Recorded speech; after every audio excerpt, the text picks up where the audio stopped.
Hello. How you guys doing? Hey, Doing I'm good. Great. We're good. Welcome everyone Hey guys. to this is the Armchair Developers talk show, not podcast. And this is my co-host JustLeeBelmont just below me, and we have two new guests, which are Magavi the Hero and the Howdy, Slumlord. I would like to Hello. actually I want to make some introductions real quick. You guys might know a little bit about us, but I actually would like to Lee to start. Take it away. Sure. So, hey guys, I'm JustLeeBelmont, your noble vampire hunter, and I started streaming about a year ago. Let's see, favorite streamer you mean aside from UMX, right? Got him. Right. My favorite streamer is probably PC Tracks. He's a really cool dude. He does a lot of Castlevania speedruns. I also play a lot of fighting games with him on the side. I started gaming when I was 1 year old. Ironically, I wound up playing Donkey Kong Country with the controller upside down at that age, and it was pretty good. That explains everything. Oh yeah. Favorite game? Probably have to say Shovel Knight. And Really? yeah, I think it's probably the single best 2D platform I've ever played. Wow. Surprising. Cool. Okay, MacGyver. All right, so I'm MacGyver Hero. I'm a small variety streamer here, and I've been streaming here since September of 2015 when a game called Soma came out. It was the first game one of the first games I ever live streamed. I tend to like stream single player games and whatnot. As for my history with gaming, one of my first childhood games, from what I recall, was Star Fox 64 over at my babysitter's apartment because I used to be babysat. Some of my favorite games over the years have been the Sly Cooper trilogy, fantastic set of 3D platformers back from the PlayStation 2 era, and my number one games being Little Big Planet 1 and 2, just for the sake of their creative elements. Like, I loved creating things in that game. Like, even though I didn't publish too much, I still enjoyed going into that game and just playing what people have made. And since then, I've been looking for another game just like Little Big Planet, but for Mario PC. Maker 2 is coming. Yeah, but it's not on PC. Oh, okay. That's awesome. So yeah, that's a bit of me. Cool. Slum. So I am the Slumlord. I'm a variety streamer, pretty small. I've been streaming since about April last year. And I play everything from, single player games and multiplayer games. I mostly been trying to focus myself on GameCube, Game Boy Advanced, Nintendo stuff. Been playing a lot of Switch lately. All-time favorite game, that's... Thank you. I'll say Infamous and Infamous 2 on the wow. PS3. Yeah. Very interesting, actually. I played the first one. It's really good. Classic games, great power system. Fucking love it. And then my current streamer I'm watching right now, I kind of go from I watch a lot of small guys. Currently I'm on Vesper right now. Okay. He's definitely one of my favorite streamers. Plays a lot of Splatoon and speedrunner here and there, But yeah, that's me. Dope. I've been playing games since early 90s. I don't know. Some of my memories is one of the neighbors that I lived across from, he had a NES. So I played Duck Hunt and just Mario. And then one of my neighbors up the road had a Sega Genesis. Yeah. And I played Sonic on it there. And then developed into PC, started playing StarCraft 2 and SNES. And then the first game system I got was a Game Boy Color. And by the time I had already gotten it, most of my friends had systems. I'd just go over and play at their house. But right. I started on the Game Boy Color, and it's been a lot of Nintendo. And now that I'm, have my own income, I can just buy whatever the fuck I want at any point in time. So. Which is nice. Yeah. Thank you. Well, you know me. I'm MX. I play mostly retro games. I started streaming when I actually started modding Game Boys. Actually, it was like October when in my trip back to Japan. And it just transformed. I remember Overnerds helped me set up. I was like mind blown. Like, I didn't know that. I thought everyone's running a dual PC streaming setup, But he said, no, you can do it with just your PC and whatever. And I just did it. I started doing, got a camera, and now here we are, right? Favorite streamer, I want to say all of you guys, and that's why you're here. Oh, you're shit. so flattering. Hell yeah, hell yeah, hell yeah. Got him. I forgot to mention mine. I actually Yeah. wanted to say Vine Sauce because, and especially Vark Skeletor, like just the Vine Sauce boys, because they're just a lot of fun. You know, they're kind of unpredictable too, because you don't really know like what they're really gonna play, and Dope, it's dope. fun to see that. So Cool. So I don't know. I started playing when I was 3.5. My mom taught me how to play. I used to watch my brother play a lot, and my first system was NES. Definitely, I think my first game was Mario. I mean, I don't want to say obviously because for most people it's not, but I actually learned. I liked platformers and all that shit because of that, and puzzles because I play Lolo a lot actually. But yeah, let's get right into this. We have a very spicy episode. Okay, I mean, there's spice here and there. Like it's gonna be fine. But we don't wanna we wanna use our time better and learn a lot from it. We learned a lot from the last episode, so we wanna do it well, and also we don't wanna waste anyone's time. So the format is gonna be a little bit changed. Last time the format happened was that I had opening statements. I brought the subjects. This time, actually, I asked the guests and my co-host to bring a subject they're passionate about, and we actually gonna be, you know, they're gonna actually have the opening statement, and then from the conversation is gonna go from there. Okay. The first topic, we are gonna have is timer mechanics in games, which is a topic from MacGyver the Hero. MacGyver, opening statement, go. okay. So I pitched this topic about timer mechanics in video games because I've just noticed like a lot of like differing opinions when it comes to like timers in games. And if you don't know what I mean by timer mechanics, I mean stuff like hunger mechanics, bleeding mechanics, timers that go on through the entire game. You know, Majora's Mask and Dead Rising, they're great examples of that. And just like from what I've heard, like there's a lot of like opinions, you know, of people that either like, you know, they understand the timers and make sense to them, and then there's some people that like, you know, can complain about them because it can feel really annoying or distracting.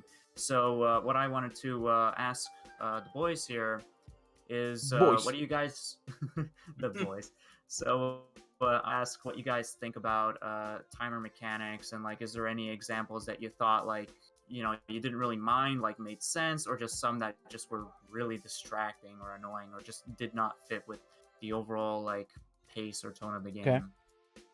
Okay. Lee, go. Sure. So I want to say a good example of a timer mechanic. So for those familiar with Metroid, there's kind of an infamous scene at the end of pretty much almost every one of the games, right? And it's the escape sequence. They get the fuck out. Exactly, yeah. And it's the one part of the game that's timed. Mm-hmm. And I think it's interesting because the whole game tries to build up this idea of exploration, solving different puzzles and all that. And it's crazy to see that there's this sort of like time limit being restricted on the player.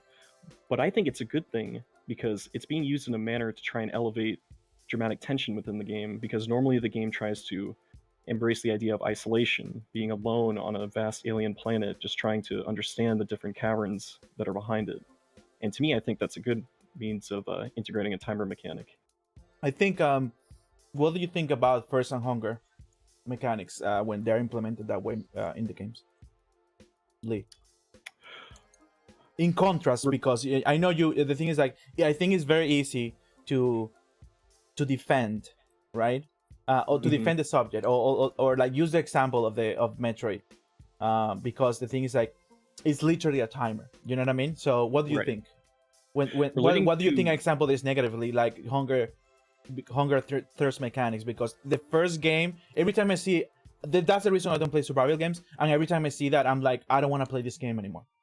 Mm-hmm. That's the reason I stopped playing Minecraft, by the way. I'm just go ahead. I can bring up something for him to challenge. So like a Pikmin timer where you have 30 days to collect all the stuff, right? You're getting down to your last 5 days and you got 7 items left to collect because you spent some of your early days dicking around. Are you getting that anxious feeling like, oh my God, I'm not gonna make it, oh my God, and then you just stop playing, or do you power through it and you go get them all? So Some fire trucks out there. Let's delve into the My idea bad. relating to thirst and hunger mechanics. Personally, I find them pretty intrusive, as in I find that they only take away from the game because it's adding this sort of mechanic that's supposed to add a sort of like sense of panic, but to me it just seems like something that's like steadily ticking down that I have to like worry about, as opposed to like something more, I guess, defined, like a sort of like life meter, so to Okay. speak. I'm against hunger and thirst mechanics, and I have kind of an interesting example. So it's more of like a breathing mechanic, so to speak. Okay. So a good example of a timer mechanic would be in this one game called Echo the Dolphin, and Yikes. within that game, you have several objectives, right? The game is similar to Metroid in the sense that it's primarily based around exploration and puzzle solving. But my issue with it is that it has a sort of global timer mechanic that prevents the player from doing that, because you're expected to solve puzzles and explore quick, but you have an oxygen meter that's constantly draining, and it will kill you if you don't react to that in time. And Okay. it drives me crazy because these are like two conflicting ideas, right? Like, you want me to explore, but you want me to do it quick, and it's like I don't understand it, and it frustrates me like to no end. Could you elaborate a little bit, MacGyver, on the different ideas that you have, right, of timer mechanics? Like, I guess there's like some stuff about mobile games or gating content or lives, or the example that Lee gave that is like actually helps. I think it's in a way designed more gameplay wise, and I know Islam was telling me about, it's like a more abstract, like in FPS. I want to get into that a little bit, but MacGyver, can you Yeah. elaborate a little bit? What's your main Yeah. idea or some examples about Yeah, that? there's a lot to talk about when it comes to like timer mechanics. I mean, one of the reasons I wanted to pitch this was because like hunger mechanics, because I was constantly thinking about Minecraft, right? Because that's a game that deals a lot in like exploring the world, discovering new things, and building your own stuff. And it does have like an objective to it at the end, but like my problem with the hunger mechanic in that game is that it feels unnecessary to the rest of the experience. It feels like something that like you would not need in a game like Minecraft, because it's, like I said, it's about the exploration. You're focused on this and whatnot. And in Minecraft, you can like set up all these like resources and farm like weed and food and whatnot. And then when you have so much of Farm that what? stuff, You mind can do harvest farming. weed? What? you Okay, can sorry, you go can do, ahead. like, I thought you say weed. Oh, I well, thought you weed also would said- be would be fun in Minecraft, but like someone could mod that in or do a texture pack thing. Oh, there must be a mod already. Yeah, Probably. But right, from what I was saying is that you could farm this stuff. You can have a crap ton of food on you, but then like that hunger meter is constantly going down. You're constantly feeding yourself, and it feels like a nuisance. It feels It like does. an annoyance, like in the back of your head, and it's like, why do I have to do this now? So like I've always wished, ever since they first implemented it back in the I believe it was the adventure update back when it first went into beta, where they added the hunger mechanic, and since then they have never added an option to turn off hunger mechanics. But you look at a game like Subnautica, for example, recent example from 2018, great game, by the way, definitely recommend it. And that is a game which does have like that survival mechanic of hunger and even thirst. But the cool thing about that game is that it does give you the option to turn off hunger mechanics entirely. And that's what I love about the game, because that game, it's not really like a big survival game, in my opinion. It's all about the exploration, finding out new things, and also progressing. You scan things. The scanner is probably one of the biggest things since Metroid, okay? Like, that thing is useful. You scan things and you can craft new things out of that. And when you go through that in the game, it's a lot more rewarding. And so, like, with hunger mechanics, it never really made sense for me for that game to have it either, for the same reasons as Minecraft. And especially because Subnautica also has an objective. It does have a bit of a story mode here to progress in and actually finish. So, like, games like that, just like hunger mechanics don't make sense to me. I will say, like, I am mixed about hunger mechanics in games that actually are like hardcore survival. Like, everybody here knows DayZ or Project Zomboid, right? Like, these are games where they don't really have a goal, it's just about surviving, and they do have hunger mechanics. And to me, like like, okay, that can kind of make sense in terms of hunger mechanics, you know, scavenging around for food and whatnot, but it also depends on like the game itself or even the servers you go on to, because like in DayZ you can have servers that are really giving out loot and food and whatnot, Right. and then other servers like don't give you pardon my French, but they don't give you jack shit. So Nice French. like you're screwed there, you know. Let me ask you something though. Go ahead. If there's a game that is a survival game, what else a survival game has to offer that isn't, oh, I need to find food and cook it, I need to find water and drink. Survival implies that mechanic. Well, the thing is like, fair enough.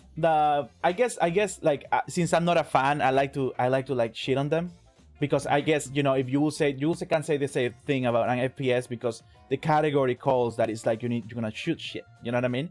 However, let me put you an example that I don't want to get too carried away, because I want to get into the battle royales with the slumlord we have to say. But the thing is like, listen, back in the day, and the thing is this has happened several times, right? I'm gonna put your example real quick so I can leave you there, right? When everyone thought what a first-person shooter was, and everyone thought what an adventure was, a platformer, Nintendo came and did Metroid Prime, right?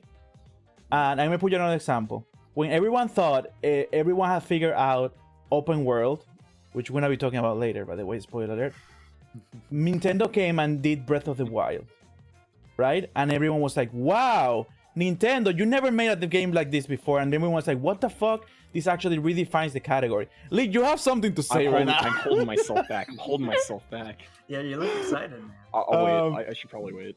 But yeah, what, you want to say something about the open world, Breath of the Wild specifically? You want to wait until we talk about it? Well, I was just gonna say that Nintendo already did that with their original release of Legend of Zelda in 1985. There you go. So. And no, the thing is like, I'm putting an example also what people think. Like, I think when before the Nintendo 64, there's a lot of things that people thought were given, like, oh, this is how you do a platformer, a side scroller, and things like that. And then, or you know, or no, and a category that never existed, and Nintendo did, you know, Mario 64, and everyone just trying to copy Mario 64, adding a lot of shit, like happened with Banjo-Kazooie or Donkey Kong 64, or even like fucking, you know, I don't know, whatever.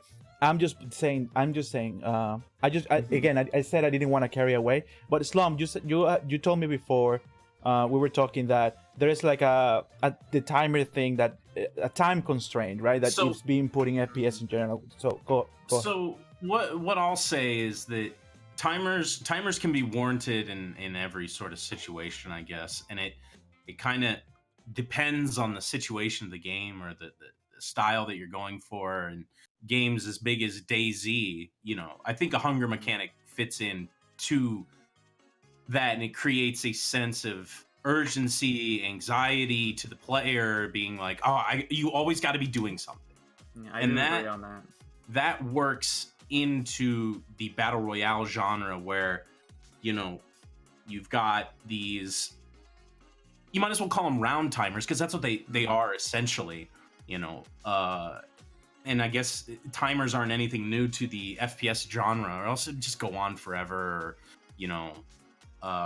But the thing that always turns me off about battle royales is the sense of urgency placed on you by the timer, and the differences between your round experience being, you'll end up with, you know, very, very slow paced gameplay, and then it's just boom, you're in a firefight, bam, bam, bam, bam, bam, shots ringing out.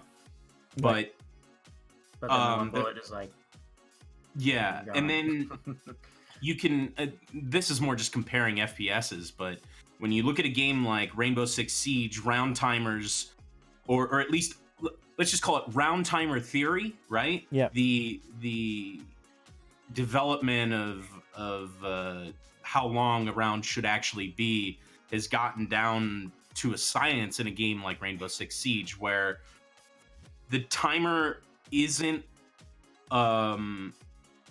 making you really moved to complete the objective in a match for Rainbow Six.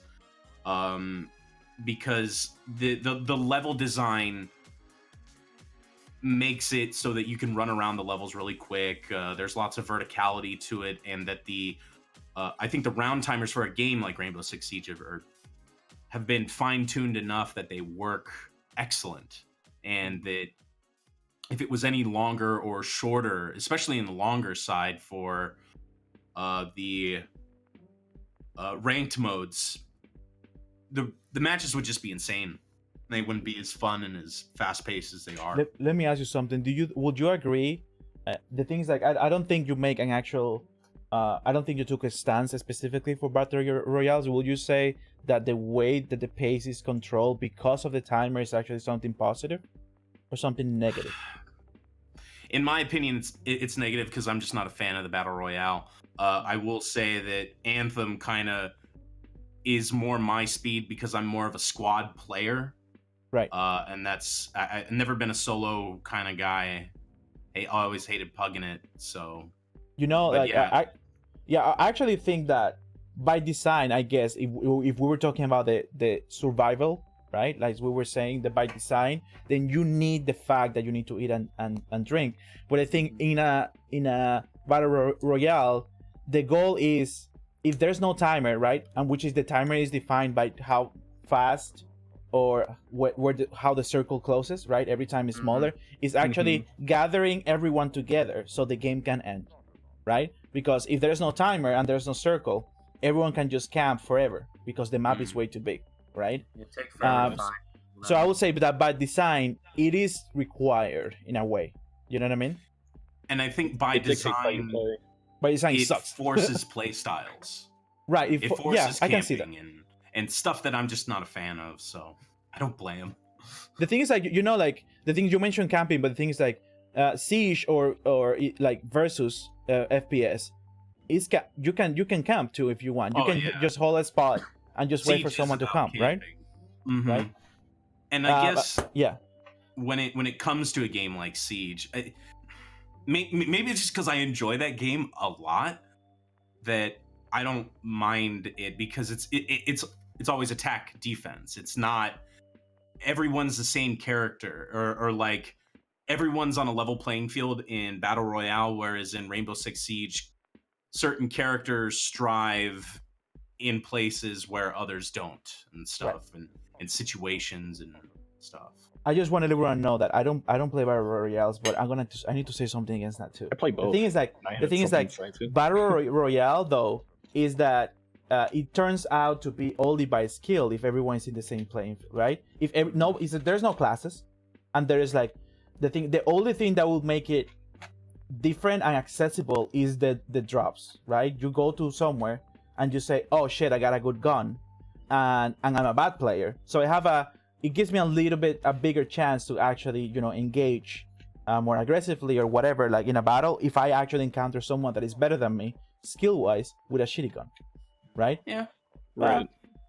To a certain point, yeah, I can. To a certain point, yeah. MacGyver. No, Lee, you said you wanted to mention something. You kind of took the words right out of my mouth. I was also going to reiterate that the weapon drops play a large part in that. Yeah, I think there is a. Sorry, go ahead.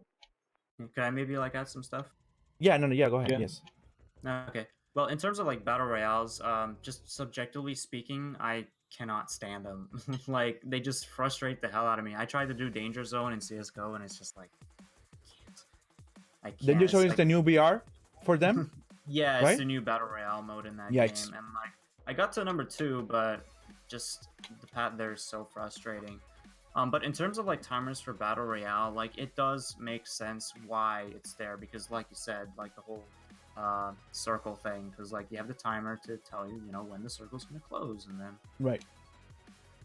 So I remember we were talking about it, and I think with the concept of FPS or shooting or when you put mechanics together, I remember I guess I don't know if you guys know Day 9. You guys know Day 9? You guys familiar with him? Doesn't ring a bell. Day 9 used to be a broadcaster for shoutcaster for a commentator for StarCraft 2 community. Used to be in the scene. I think he's still in the scene. He streams too and make video and whatever. I remember one time I watched a video of him that he said The combination of there's like it's very hard to tell what's gonna be fun when you actually design a game, right?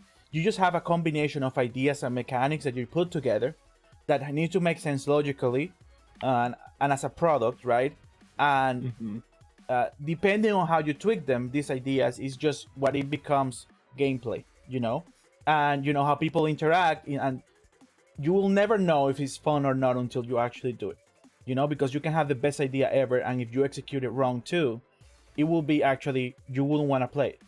Yeah. And I think that bringing that point is that in FPSs and in things like that, it's very abstract, the concept of timing or how time actually affects, or like there's always a pace and there's always a rhythm, right? And you will say, for example, there's a timing, for example, about patience when you play Dark Souls or Bloodborne or things like that, because or even like, and then put your example, like even the Ocarina of Time, right? Or Majora's Mask in that case, that you can auto target and you have to wait for the enemy to do something so you can counter attack, right? And there's a timer about that dance that you do when you're playing, you know what I mean?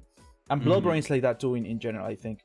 And I think that timer, right, at least the waiting, or because I remember also, and I don't want to get too into in a how do you call it, monologue, but I wanna lead to say more. But I don't know, you guys know Ego Raptor, right? Yeah, Yes. I saw his video on that. You were gonna bring that Ocarina of Time. Has like a Sequelitis. lot of things that make The you wait a sequelitis lot. video, yeah, but he says like he Yeah. doesn't like it because there is like many reasons that he says he doesn't like it, and many reasons, like for example, he made a video on Mega Man 2 on why he's the best game and things like that. The thing is like, I think different interactions on different games, call for different paces. Like the other day, there was a video in Livestream Fails or something like that from this streamer. I don't need to say his name, but he's big, and the thing is like people were complaining that he rage quits every game that he plays except for WoW, right? Because he has played blindly WoW for 12, 14 years, and every game he plays is spoiled, that he cannot wait or read anything that happens in the game because he just plays WoW in macros and he just like moves. You know what I mean? He doesn't even have to move in most things. The thing is like, I think that was interesting, and that was actually something that I thought about today, that waiting and reading and getting into the game also as a timer thing is part of that pacing that needs to get you in. Like I think again is the theme about the abstract, that it's hard to measure, you know what I mean, in general. Anyways, before I go crazy, Lee, what are all the things that you have thought about this subject? There were a couple of other things I wanted to mention. So I know I mentioned the idea of having like a timer within like confined space, like a timer for like a character's kind of like meter, so to speak. There were a couple other things I wanted to bring up. I wanted to bring up the idea of a global timer, but without consequences, so to speak. Okay. And my example for that is The Legend of Zelda Majora's Mask. And in this game, you have 3 days to save the world. And you wait until the end of the cycle, and if you don't do anything, the world ends, and like it's quote unquote a game over, so to speak. I know, spoilers, right? But Whoa, dude, I have never played The Legend of Zelda Majora's Mask and gotten all the masks to get the Fierce Deity mask. Whoa, to spoil it? No, I'm just kidding. Okay, Whoa. and the big thing about that game is that you get this ability pretty early in the game that lets you reset time back to day one. right. So you effectively kind of remove any consequences of failing the game. The only things that genuinely happen are that, one, you lose your money, but you can deposit that at the bank, so you're kind of Somehow. immune to that effect. Somehow, Yeah. that money is Bank timeless, is, apparently. like, not controlled by time. And you lose various like items that are in bottles and all that. And Right. another thing I wanted to mention, Like consumables, let's say, right, or something. yeah, exactly, like potions and that kind of stuff. Yeah, you lose all your ammo too and bombs. Yeah. Yeah, but the thing with that is that those are fairly easy to replace. The biggest thing regarding this is that the only way to save the game for the N64, you have to reset the time back to square one. Mm-hmm. And I think that's interesting, right? but I don't really feel like the consequences aside from that are really enough to really like, dictate that like there's a lot of like danger and weight to this kind of scenario. Because you think can that just save and restart and reset the timer so easily. Exactly. The So you think- consequences of the game don't matter. Right. Well, the thing is, like, I think there's two things about that. Is that it creates urgency of, because I'm gonna bring another gameplay example, a mechanic that they introduce to make time matter, is that there's a specific events that happen and at specific times, right? Yeah. So that's why you get like the Bomber's Book or something like that. What's the name? Bomber's Book or whatever. Yeah, the Yeah. Bomber's Notebook. The notebook. Helps you track all those events. Right. So the thing is, like, if you actually want to do, want to go over and actually make all the events, because ultimately, as a collector, you want to get all the masks because you don't actually need them. But actually, there's a true ending to, like, I think, like for the first time, I will say, in Zelda, like getting a true ending if you have all the masks, right? But Well, you get a huge bonus. I don't think it affects the ending though, to my knowledge.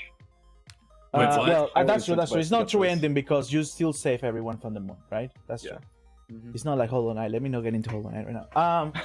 But no, for example, I think it adds the gameplay mechanic as a holy shit. I can actually get all these things done, and that's why people play games, to get do different things, etc.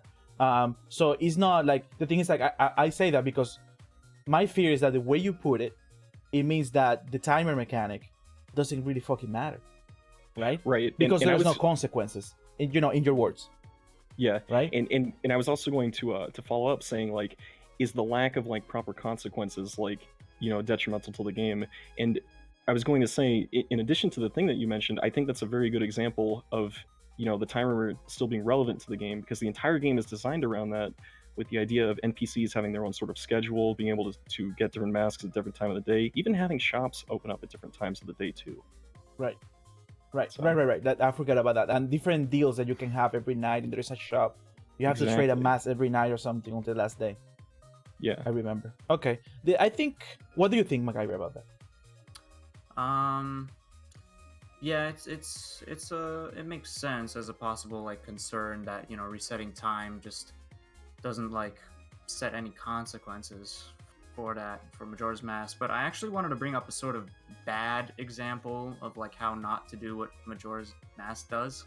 Mhm. And I think I probably put this in my notes somewhere, but the Shenmue games, particularly the first one. Now, I haven't played myself, but from like what I've like reviewed upon from videos, essentially the game has this global timer, and in the game, like it's kind of a slightly open worldish sort of experience. But in that game, like a lot of the activities or like quests you need to do are really based on time. So like if there's a quest where you have to like be at somebody's place, to talk to someone, then that place might be closed and you have to come back later. So then you have to wait or do something else, and then you come back and then you go there, you meet the person tells you like, I'm not available, and then you go out, you do something else, you come back, and then Right. he tells you to see another guy, and then you go to the other guy, he says he's not available until this time. So like you guys see that vicious cycle there. And you and, like, stand that's around a- for 8 hours just yeah, waiting. and also there's no way to speed up time in that game, from what I heard as well. So like, that sounds like an extremely frustrating experience. Like, I remember we're talking Mhm. about it was Lee who was mentioning Persona.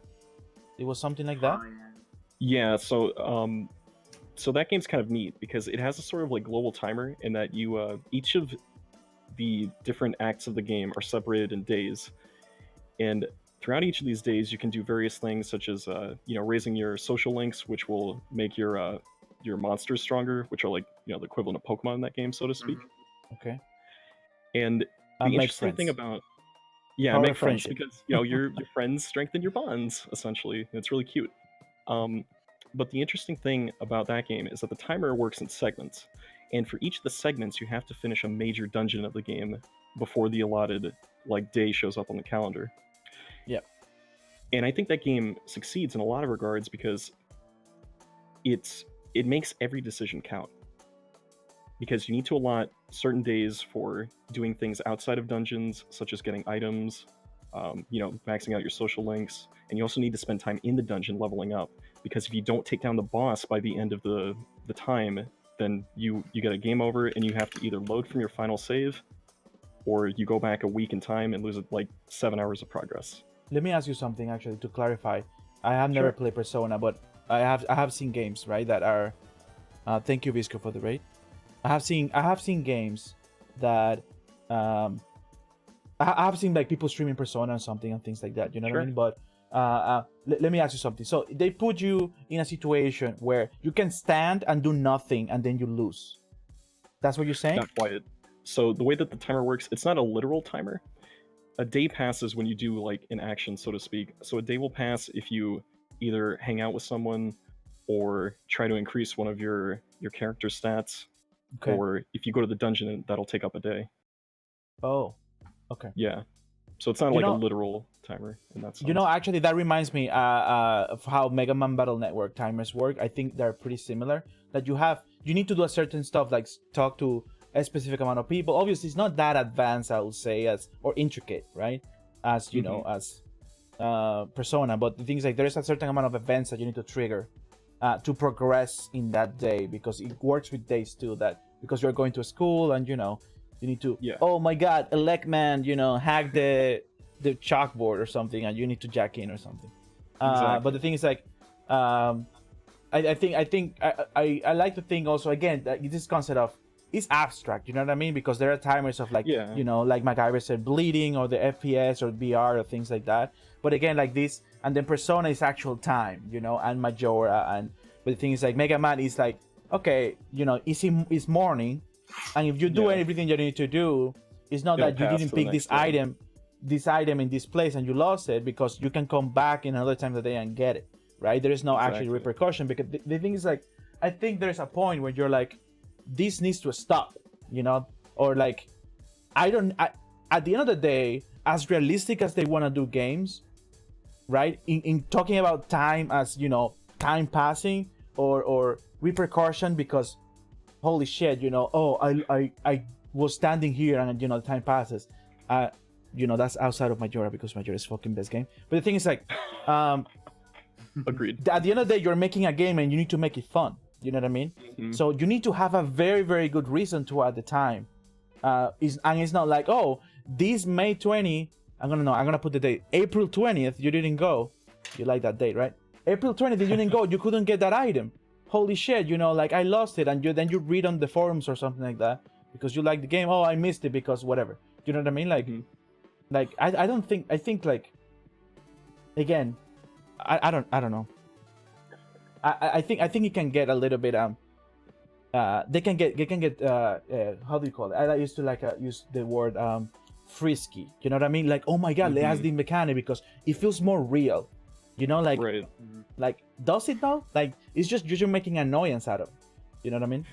And speaking of annoying, there was one thing I wanted to mention related to timer mechanics. It's actually one of your points. I wanted to bring up the idea of using real life time to like help speed things along, so to speak, because I'm pretty sure most of us are very passionate about the idea of paying for time walls. Yikes. So. Slum, take it away. I don't play mobile games. I think that kind of time. I don't have that kind of time. It's luxury at this point, right? Dealing with like, every 8 hours I need to refresh. I've tried here and there, but time gates and mobile games, no man. Yeah, get them out of here. Get the.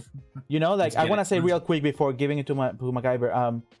Last game I played was when I was in Japan. In Japan, I played Captain Toad. I bought it for the Switch, and I played Donut County, right? Which I pay money for it. It's like it's a real game, okay? But the thing is, like, I have gotten to the point that the mobile games actually pay for premium, not freemium, for an actual mobile game that an actual company.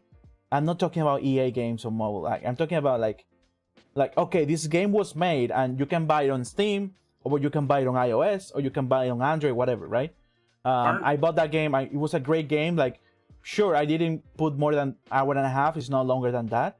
But the thing is, like, I'm not gonna download and play the fucking new Runner or the Crusher, the new Crusher you know, or even like I'm gonna tell you, like I thought I was gonna play Mario Run for a long time, or Mitomo, or fucking Animal Crossing, right?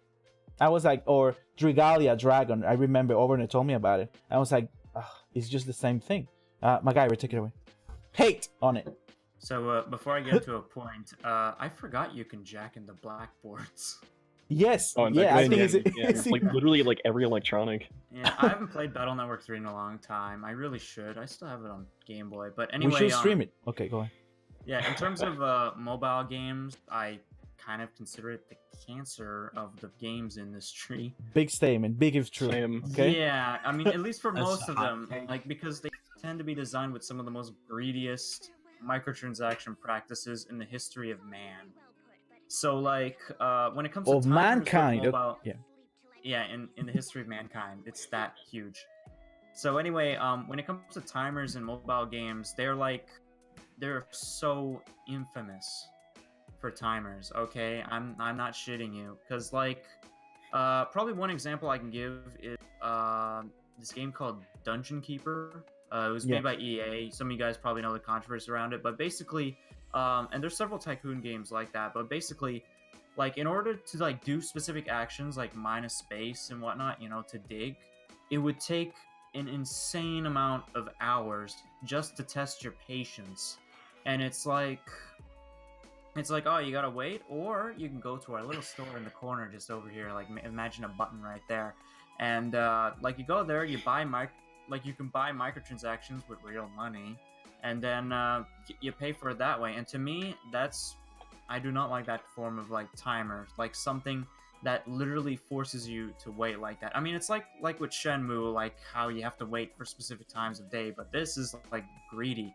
And also, now that I think about it, do you guys know that new Harry Potter game that was on mobile a while ago? No.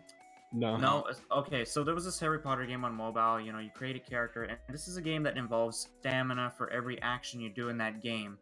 And eventually, Hogwarts Mystery, someone in chat pointed that out. But that game, it has a stamina system, and the stamina system, like, you can get currency to replenish the stamina. But the game is designed in a way where, like, you go through it, and there's timers going on for each, like, mission or class you have to do. And then there's this one point in the game where, like, you're fighting this tentacle monster or something, and, like, this tentacle thing is literally choking your character like this, and at that same moment, you run out of stamina.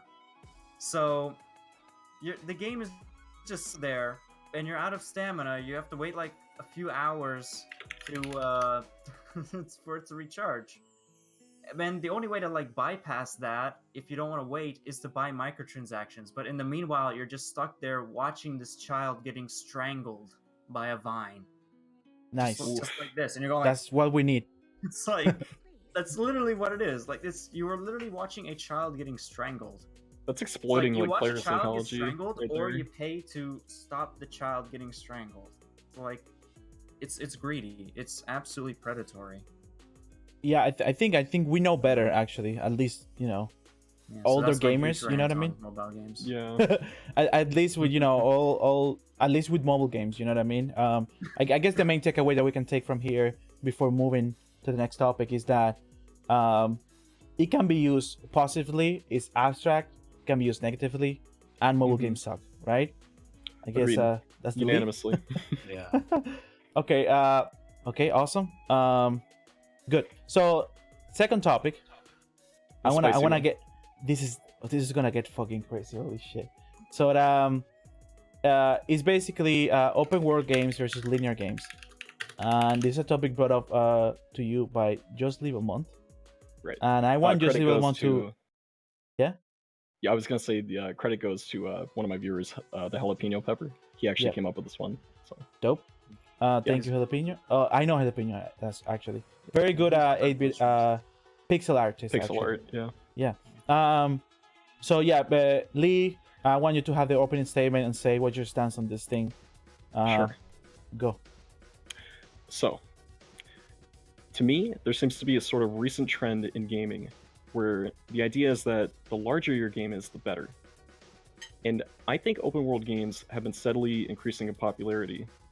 And I find that interesting because some people even go so far as to condemn other games for their linearity and lack of openness, so to speak. I think that this is a sort of trend that kind of undermines how previous games were designed in terms of both their limitations for their consoles and simply the idea of just designing a game in general. And I want to ask you guys, do you think linearity is considered outdated in this day and age? Not really. Okay, yeah. You tell. I don't think so. Wait. I don't think so either. Sorry, you asked if we think linearity is outdated. Correct. Because your statement is that you think companies are forgetting about linear games and most games now are open world. Can I Well, say something? Yeah, go ahead. Yeah. To answer your question, I don't believe linear games are dying, but I do think that AAA gaming really prefers open world design for their games because it's a very versatile style of level design. You know, you can put a lot of game modes into it and genres. You know, you can have a first-person shooter in an open world. You can have a third-person shooter. Like, you can have that kind of stuff, and it's really good for multiplayer as well. So, like, I can see why AAA gaming prefers open world gaming. You know, especially Ubisoft. They're a huge They love that shit. company that does that. Like, almost every one of their games these days have been open world titles. But in terms of like linear gameplay, it's not something that's dying, but it is something that is smaller in scale. You know, so Right. that's just my detailed answer. Slum, take it away. You said that So- linear is not outdated. Yeah, linear is definitely not outdated. I think that people's ability to tell good stories is becoming harder and harder because I think everyone's trying to tell a different story and no one wants to tell A good one. something similar that has already been done before. I guess, you know, a lot of people look back and try to come up with an idea that's so different than anything else, and that their strength in story writing isn't that great, and that's what can hurt a linear game. But man, I'm a big fan of the open world. I love to get sidetracked by every little fucking, you know, quest and location and getting all the items, you know. Unlocking the Ubisoft's map, really- the whole map. Oof. Yeah. I gotta get those waypoints. I gotta get those synchronizes. I gotta climb to the top of the goddamn tower, you know. I gotta climb to the top of the millionth Ubisoft tower and hit synchronize so I can get this beautiful sweeping cam shot of the entire map. And I don't usually get overwhelmed by open world content. I just kind of start. You know, a lot of these games now, they're all broken up by, you know, states or sections because now they're all starting to model real life locations. Like, take the new Assassin's Creed Odyssey. What a fucking great game! I love that game. Beat the crap out of it, and I'm just waiting for the rest of the DLC to roll out for it. Oh, there's But- still DLC. I didn't know. Yeah, they're making so this whole thing. There's like a bunch of people you got to kill, just like any Assassin's Creed game. You know, Right. the hallmark of an Targets. Assassin's Creed game is your target, Uh-huh. and that the openness is something I love to just get lost in, and I always push the story off, and I just start tackling all the side quests and all the locations that I can go to that are within my level range. And then I'll do like big sweeps of the story, just one right after the other after the other. Let me and ask you then something. Do that, yeah. Okay, so this applies for all of us. Which story do you find more compelling in open world games? The story that is presented to you by the designers, or the story that you create by going to all these different locales? Yo, that's too fucking So, deep right now. Are you Holy into shit. the explicit or implicit story? Mm. Because I prefer the journey that I create in those games. Yeah, and I think that lends itself a lot in the new Assassin's Creed game, at least in how I experienced it, is Okay. that you kind of just will roll up on a nation on a state, and then it's like, oh, this is where the Olympics are held. Holy shit, you can go to the Parthenon and all that cool stuff, or go find all the statues of Zeus, and it's more about getting to that. And then when you have to go there as part of the story, it's like, I've already been here. I really don't care because I came here by myself and kind of like walked up and down all the streets, looked around, maybe killed some guards or whatnot. I think it's very. I think for a game, I think regardless if it's open world or not, I think I need to give a shit about it. Like they need to make me give a shit, right? And and I think I wanted to say the first thing that about this subject is that I think we need to get the shitty games out of the way, so we're not criticizing them because they're open world, not right.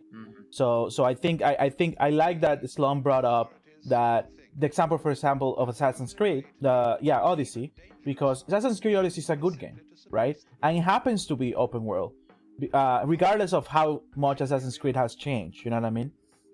Because it used to be open world-ish, and now it's actually truly open world, or like based on real locations and things like that. But the thing is, like, open zone is what I usually call them. These Right. like cities, and it's just a big zone. Right. And for example, I think that if we start using examples as, good games that, let's at least let's say critically acclaimed, that's we're not being subjective, right? We can see a lot of critically acclaimed games are, a lot of them are open world, right? Because they, I guess you can put it in a way that the means to tell the story and to present the gameplay that developers want to present to, again, for abstract reason to make it fun, happens to be an open world, right?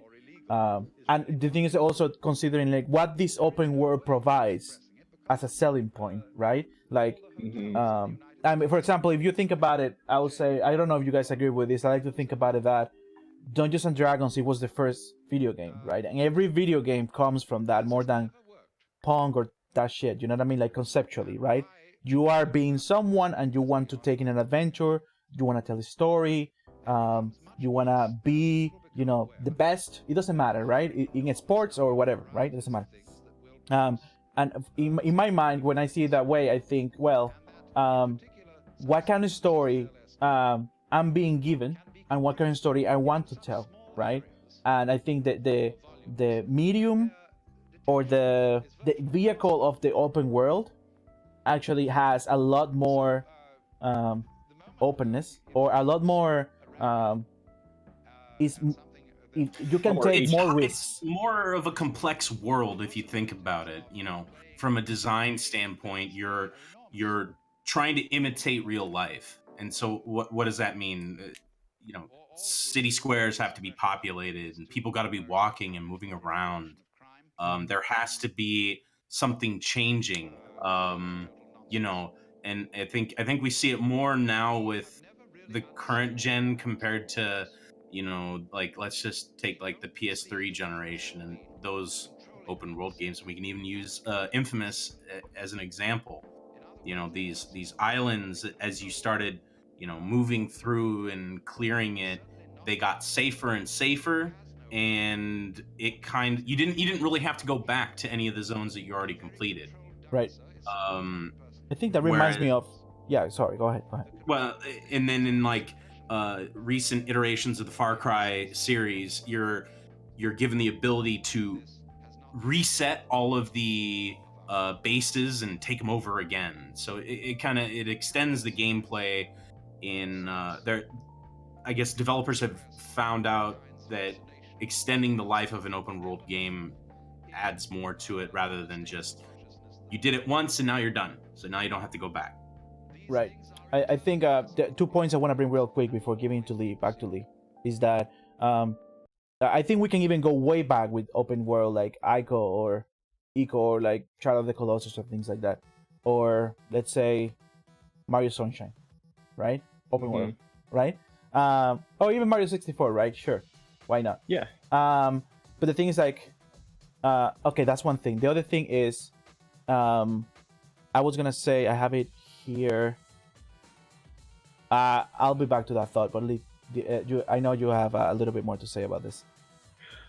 Yeah, so one of the big things that I've been kind of thinking about regarding the whole open worlds versus linear games argument is that, to me, it comes down to a matter of structure versus agency.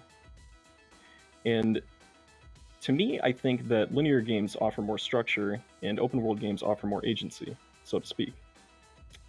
And I think an interesting way of looking at this is that as gamers, I think we should ask ourselves, how much of each are we willing to give up of each of these things? Okay.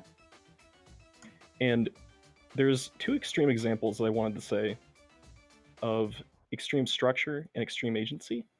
Mm-hmm. And I think both of these games are really bad because of both of these extremes. So the first example I wanted to bring up was the idea of Final Fantasy XIII.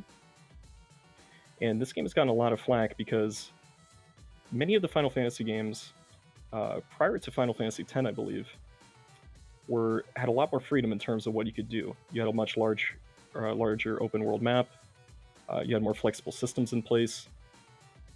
And the big problem with 13 is that there are 13 chapters to the game. Yeah. To my knowledge, Mm-hmm. the game is completely linear, as in you're in a literal hallway until chapter 11 of the game. Yep. Yep. Fucking And that's why I yikes. put that game down. Is I got to, you go into that weird text zone. I don't even remember. It's been that long. And I got in there and I started getting wrecked because I didn't grind enough before I got in there. And I said, I'm done playing this game, and I put it down. And I've never picked it back up. But you I'm not can't even grind sure that you can linear. get out of that area and get back to an area where you could grind efficiently. Well, once you get to the very large area, that is your area to grind. In Yeah, chapter but 11. I've already went past that into the next area where it's funneling you towards the end game. And I wasn't leveled enough when I hit that point, and I don't think you can go back. Or if you could, I think I'm very towards the end, and I don't want to backtrack all the way out of that dungeon or zone or whatever it was. But yeah, I know why that game gets a lot of flack, and it's because of that stuff. Yeah, and that's such an extreme example too, because you're integrating this idea into a genre specifically that is known for having freedom for both exploration and even for the system mechanics. You don't even unlock level 10 of it's called the Crystarium, and it's your system that lets you upgrade your different roles and classes for your characters. You don't unlock that until after you beat the final boss. Dude, that fucking sucks, let me tell you. Yeah, and this is a AAA game, right? Yikes. And it's just killing all of your choice in a genre that's known for giving you that flexibility. Although, well, yeah, that's true. I remember 10, they give you the boat, the Sid. Sid has the big flying thing. Maybe when you have 4 areas already, but it's actually, the world is actually interconnected, like most Final Fantasy, I guess. You can actually go back to anything, I don't understand why they did that. Actually, I was watching a friend play it, and I was like, oh yeah, I guess it looks good, but I never actually put hands on it because of how linear it was actually. Right. You said you had another example that was extreme? Yeah. So that was kind of the example of having structure to the extreme, right? And this other example, I kind of thought of this one last minute, but this is a good pretty one. relevant. Yeah. So the other example is the idea of extreme agency. Yep. But to me, I think this game lacks structure. I think the game No Man's Sky is a very good example of this. One man's lie, you mean? Exactly. Oh, God. And Okay. this game is touted as this game where there's so many universes that you can explore, right? And it has the idea that there's all these things you can do. But when you get down to the core of it, There's nothing to do in that game. right, and the options It's are what is the limited. thing? Sorry to cut you off on that, but No, it's cool. I even tried playing it within 3 months ago with one of my friends, and it is just as boring and complicated to upgrade your digger pistol or any of that, or create the base building tools or the Right, the that was something I wanted to mention worst. too. I think the idea of that whole base building thing, it contradicts the idea behind agency, because you're trying to establish yourself on one planet or something along those lines. And it's just like you're killing the idea of exploration and agency by adding this mechanic, and it's like you can't have both. You either Can I Uh, say something? My Gabby, You go go ahead. for it, Yes, yes. It's a Yeah, good so like with No Man's Sky, I just want to say that like it's not worth beating that game because like the goal of the game is to get to the center of the galaxy, right? and that's the structure of the game. Yeah. And so That's the like structure, what's yeah. the point of base building? Like aren't you supposed to keep moving? Like keep going? Exactly. You know, I I mean, have- I would prefer yeah. it like if it was like in Starbound where you could like build the interior of your ship. Like that's a good example, by the way, and like I prefer that over No Man's Sky. I play that game. Hmm. Dead. And but yeah, like, and when you get to the center of the galaxy, like, can I say spoilers? Yeah, go for ahead. it. I don't Yeah. care. It's I not, got it's it. not I worth got it. that.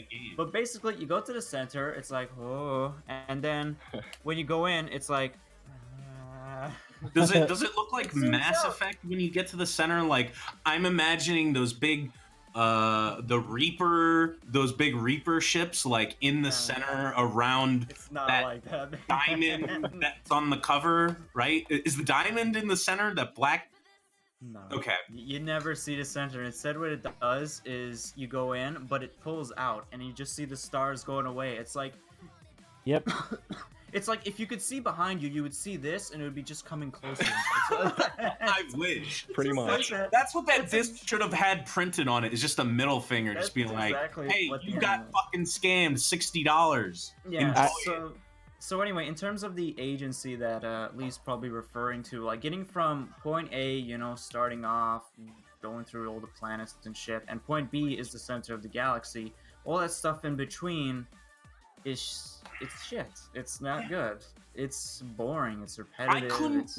Like I what is couldn't the figure agency out there? how You're to- controlling the pace of the game. Like No, you're trying to refill your goddamn ship because you keep Mm-hmm. running out of the material that lets you launch off the planet. Mhm. Like that was the one thing that frustrated me to no end, is I kept running out of that fuel, and it's like you can only find that fuel floating Mhm. around the planets, I think. right. And it's just such, it didn't get better. And you know, the mouse, like the interface controls, he didn't think about programming it for a mouse and keyboard because it's so unintuitive mouse and keyboard that you're probably better off playing with a controller on PC if you really wanted to play. Excuse me. And Max, you look like you were ready to say something. But Actually, like, no, you guys gonna kill me. Actually, but god this is the damn, thing. that game sucks. This is So this is the thing. bad. I'm gonna say a couple things about this. Okay. And I also have another point relating to the I want to openness of mention that one game more as well. thing before we Sure. like end the topic. Yeah, no, we have time. We have time. We got a lot of time. First of all, I bought No Man's Sky release date, and I played it for exactly. Ouch, dude. Yes, I'm you got sorry. scammed. I was into the hype. I was into the hype, right? I'm a big sucker. You guys know, for dogfight, space dogfights. You know, landing Those- from space into the planet. That's what got me, right? I was like, holy shit, yeah, right. It doesn't matter what the planet looks, whatever. To me, it didn't matter. And I was like, I just want to take my ship and get into a planet from space. You know, that's my thought. Right? I just want to say I played it for exactly 60 hours because I actually reached the center of the galaxy. Right? That's the first thing. You sunk 60 hours into that game. I did 60 hours, How does right? it feel to never have that time back? You know, and the thing is like, and that was pre-update, like pre-update for the bases and everything, right? And right, and that was like the first 2 weeks, as Vince Nitro said, he played for 2 weeks and he didn't like it. Whatever. I played it and I enjoyed it. I remember my time, right? I enjoyed it because, again, first of all, I like grinding and I like space, right? I'm a big sucker. The thing is, I'm not saying it's a good game. I am saying I enjoy it, right? I didn't regret my time.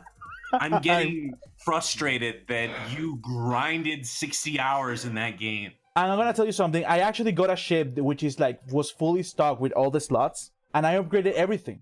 Right? That was I put the things like this is what happens. The same thing happened with Warframe. Like I'm a kind of person that I put my own goal. There is a lot of shit to do, even if it's bullshit, right? And I'm like, wow, I want to do that. What did I need to do that?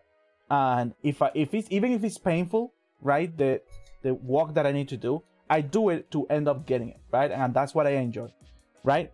The other point that I was gonna do I was gonna say a small note actually. You say about the bases, right? Building the base, because if the point is to reach the center of the galaxy, what's the Then point that of building a hinders you. base, right? Right. And I think that's that's a very complicated question, because it's a very complicated answer. I put 19 hours into this game. Like, But what I'm gonna tell you, I think it actually goes deeper than what is this game? Why is this game putting this feature or something? I think it actually has to do with how do humans feel comfortable, right? I think there is something that the games give you, which is isolation, complete isolation, that you are actually in space alone, right? Regardless of what they say, you can play with people, you can find people, it's multiplayer, it doesn't matter, right? I'm sorry about the sounds because this is New York City. You know how it is here, right? No worries. Everyone is coming for me, okay? But I'm gonna tell you something. that door. I'm gonna tell you something. Regardless of its bad game design, which I'm not saying it's a good game. I'm not saying you guys should buy it. I'm just saying, right? I'm saying is that there is a point that you know, as a species, you actually want to stop and take a break, and that's where the basis idea came from. That I actually agree with doing. Right? I didn't know. I know that you can handle, you know, materials with the, you know, there is like a spaceship too that you can put your stuff and comes with you per galaxy and things like that. But the thing is, like, I think there is like more. It's like a more abstract and more deeper human need of, well, I have this desire to explore, but I have also this need to be able to rest and to be able to stay in one single place, and this feeling of comfort. I think like I think it's like that kind of vibe that I'm talking about, right? Well, regardless of how the games turn out and how bad is the game, it doesn't matter, right? I'm talking about more, you know, game design, you know? Falling to what MacGyver said is, if they gave us the ability to build an itching ass ship, it would have been a million times better. Yeah, Just like in Like- Starbound. Yeah, like if you could drive like Starbound is a dope game. style ships or something like that, then it'd be fun, because they like, you know, rub their dick to that space combat, and it was not good. Oh, Like, cursing the stream. I'm sorry. No, yeah. I curse a lot, and no, I do too. The cops are coming though, so it's fun. It's dramatic. Lee, you said you had to Space say something combat else. in that Well, actually, game was MacGyver bad. said he wanted to say something. Before. Yeah. Oh yeah, sorry. Yeah, go By ahead. the way, can we get F's in the chat for the people that have spent like 16 of these on No Man's Sky? Oh, Just no. gone. If Rip. you guys Like can $80 find copies Canadian. of physical copies of No Man's Sky and send them to me, I'll plaster them on my wall here, You should make a It's desk like- out of That's them. my- nailing them straight into the drywall. So it's No Man's Sky mind-blowing. is huge. So No Man's Sky is a big game. Big. Perhaps Big as the too ocean, shallow as a puddle. That's true. and I was gonna say, the game is big, and to me, the game gives me the impression that it's a desert. Mhm. And when I think about places I want to go to a theme park rather than a desert. Yep. Because for several reasons. I'm lagging out a little bit. Apologies. And I wanted to use Banjo-Kazooie as my main example for this. Mm-hmm. And the idea behind that game is that every single world has some sort of centralized landmark or location. Like the first world has a giant mountain as its primary landmark. The second world has a giant lighthouse and like cove. The third one has a giant, trash whale. I don't know why, but it does. And the interesting thing about these worlds is that everything is just completely designed around that central landmark, and it's all within, here's the big one, reasonable walking distance. Yep. And Because the only way to get around is by is walking. I just Right. want to point that out for later, okay? Mhm. And to me, I like that sort of design. Because with this sort of like centralized theme and having everything within walking distance, I think it can lead to better pacing, better design, and the most important thing, less taking time to get to the place that you want to go, which is the case with No Man's Sky. Okay. Because of how That large actually the is world a case in to be made in Assassin's Creed game too, because the map is and actually there's an update coming out soon that adds like 20 something new fast travel locations, because there are certain missions that require you to either get on your horse, which I never used the horse because the horse had this weird mechanic of it path finds to the roads really bad, and I don't like it. I played a lot of Red Dead 2, and I like that horse mechanic. But in this one, it was like the horse was always a constant pace, and then you could tell it to follow the road and follow a path to the objective. But I just ended up running there on foot because then I could kill lions and people and come across stuff. But there was big travel times, like 5-10 minute runs to some of these places from a fast travel point. Right. So, and I think the fact that you're mentioning that, like, you know, your character's movement is more inherently fun than a quote-unquote vehicle's movement, you know, speaks volumes about the game design, right? the horses feel like an afterthought because it's like it only path finds. You don't really get to take it off the road because it'll hang up on a tree or a rock or something stupid, you know? Yeah. And, you know, I think it's interesting that you bring up the idea of fast travel, because fast travel is kind of a complex beast, right? Like, I feel like the fun thing to do is that you want to say, hey, I want to walk here and all that, but sometimes, similar to a theme park, we're going to go back into that, sometimes that cool mountain in the distance, You can too go far. And You can climb go it. there, You can climb. For you should probably- $69.99. right? And you can go there, but you should probably take the monorail because it's a lot more convenient and a lot less of a pain to do that. Love that you use the word Relax. convenient. Okay, well, go ahead. Right. Yeah. And it's just, I can't help but wonder, like, I get the convenience of fast travel, but sometimes it just feels like some of these worlds are just too big, you know? And like, and I also say that because sometimes game mechanics can get in the way of exploring said worlds. And a good example that I wanted to bring up, this is going to be controversial, Oof. so get ready. I think mechanics can make open world games less exciting. And a good example of that is the stamina mechanic in Breath of the Wild, specifically for one thing, for running. Okay. Two things related to that. In Banjo-Kazooie, the worlds are smaller, and you don't have a stamina mechanic. In Breath of the Wild, the world is about 400 times as large, and you have a limitation on how much you can run. The fact Right. that I had to resort to whistle running, which is an exploit in the game, just to... What are you, a speedrunner? I mean, I am. Got him.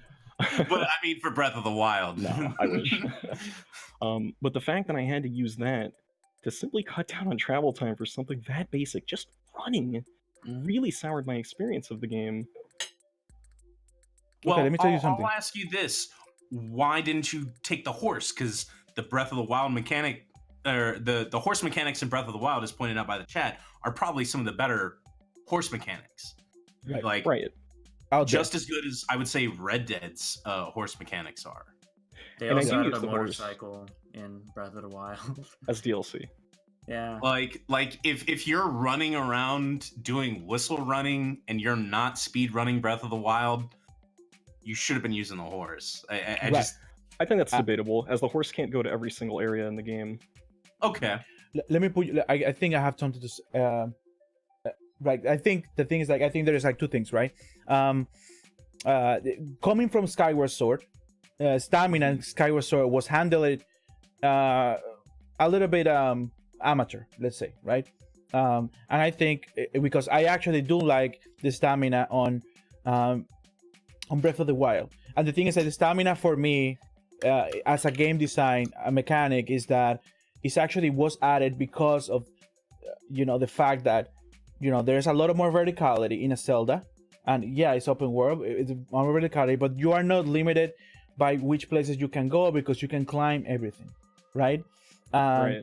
There wouldn't be a reason to actually, considering also you can get a full set of clothing that can actually makes you climb double the time more. You can, and they connected the idea of going faster and climbing. It uses stamina together. You know what I mean? Even though climbing, if you stop, you don't use stamina for some reason. I don't know why. But the thing is, like, stamina was added and kept, in my opinion, because of the verticality and the climbing and no giving you no limitation on Right. where you can go, right? The Uh-huh. thing is, like, you will have spent the same amount of time playing Breath of the Wild, even with running full time or not, because Breath of the Wild is designed for you to explore and go and be rewarded for how much time you do exploring, rather than running or worrying about running or how much Well, the running gets you to the place or how much faster. fast your weapon can break or not, or something like that, which is like another topic. Right. But the running gets you to that destination quicker. I'm all for the stamina mechanic, except for running. Okay, that's fair. so every time you play a Zelda, you actually are rolling everywhere. Yeah, Interesting. because it's the fastest way of getting there. avoids the horses. But also, use when I Epona don't have too the horse. on use Epona on Ocarina of Time, right? Yes, And you use the second I boot get on Epona, A Link to the Past, right? And I use Goron in and you use the Majora's Goron Mask. form in Majora's, but why didn't you use the horse in Breath of the Wild? Because I do it's use the horse actually in Breath three- of the Wild, okay, but you can't always use it when you're climbing certain places, and that's the problem. Because if you climb certain areas, the horse, if you whistle for the horse, it can't exactly get there all the time. Okay. Hmm. Okay. Actually, so yeah, okay, fair enough. I want to say something about the vehicles, right? Sure. Or that that desert thing that you mentioned. Yeah. I think that in Breath of the Wild there are also places that are empty, or they're like basically transitions and connectors between area. That by design they need to assist. So it's not just like boom, like it's a line and the biome is different and everything is different. You know what I mean? There's obviously this world design that needs to happen, etc. Mm-hmm. But I think these things are necessary evils, right? If even if people don't like that shit, like, or even like having a mountain in between places or things like that, as long as the adventure or the trajectory is fun, it doesn't matter how empty the place can be or not. You know what I mean? In my opinion. Yeah. And for example, I have an example for this, that Fallout 3 is one of my favorite games, and Fallout 3 has fast travel, but the only way to go around is by running or walking. I actually dislike that. It happened in Fallout 4 too. That you actually need to either fast travel or go walking. And I'm a person that actually like going walking to places and not use fast travel. I also prefer walking. I don't like using fast travel unless I have to. Right, like it has to be like you need to be playing in groups, or it needs to be like end to end or something like that. But I have done runs specifically in Fallout doing that. Sure, I wish like they have put some sort of vehicle to actually travel faster. But I think also if you, for example, bring to the point of, again, we can bring No Man's Sky. No Man's Sky actually introduced vehicles, and vehicles fucking suck still, And again, and that's why I said in the beginning, I think there is a distinction of we need to separate what shitty games do. Oh, I think I said that for the previous topic. No, it was this topic. What shitty games do, and take it out of the conversation before actually. Sorry, go ahead. Yeah, go ahead. I mean, there's still relevance to be seen in those extreme cases, because if it's happened in that, there's still a possibility of it happening in other games too. Regarding the thing that you mentioned with connecting areas, I think Breath of the Wild actually handles it well with its main sort of collectible, so to speak, or with its main sort of thing with the shrines, because the shrines are being done in a manner to kind of integrate that sense of purpose into these connecting areas and make them more valuable in sense of progressing throughout the world, which I like. Yeah. Okay. MacGyver? Oh yeah. Go ahead. Yeah, I actually kind of wanted to go back to narrative and open world, and like between open world and linear. Hopefully I'm not lagging out too much. But basically I wanted to say that in my opinion, I feel like linear game design fares much better for environmental storytelling, because that way you can actually tell a story just by walking through the game. You can see things that have happened. You might find notes going on your journey. So something like Amnesia: Dark Descent and Soma, great games. Can't recommend them enough. But But like they're a great example of this. You know, Soma in particular is really good because you go through, and then it also helps tease like things that might be coming up, you know, enemies, monsters, that sort of thing. When it comes to like open worlds and their environmental storytelling, like usually it's only with like specific landmark areas. Like I'm probably going to use GTA 5 as an example. Like, you know, you're at Michael's house and you can see that okay, he's kind of a rich dude, and he doesn't really go in the swimming pool much. But Yeah. like usually like what I notice in open world games is that the space between like landmarks, like there might not be a whole lot to it. Like Dying Light, for example, like usually in between points, there's not really a whole lot. It's, you know, just cars all over the place, zombies. Like there's not a whole lot of environmental storytelling in that, except for some like minor places. Yeah, some of Do the you guys encounters. agree with that kind of idea that like linear games kind of fare better with environmental storytelling than open Yeah. world games? Because I think the scope of the levels are smaller, which allows you to fit more detail into them. You know, just like you said with any of the survival horror genre or anything like that. Yeah. And I get it, it lends itself to the genre of the game as well, more than just the gameplay aspects. Yeah.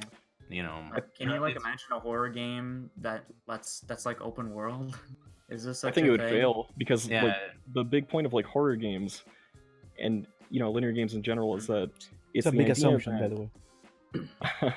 well, it's the idea that the developer is trying to show you what they want you to see at any given point in time, and if you don't see that kind of thing in like a horror game, or if you aren't like progressing to that point and it's just like completely open, you can miss out on that completely and may not even get scared by that kind of thing.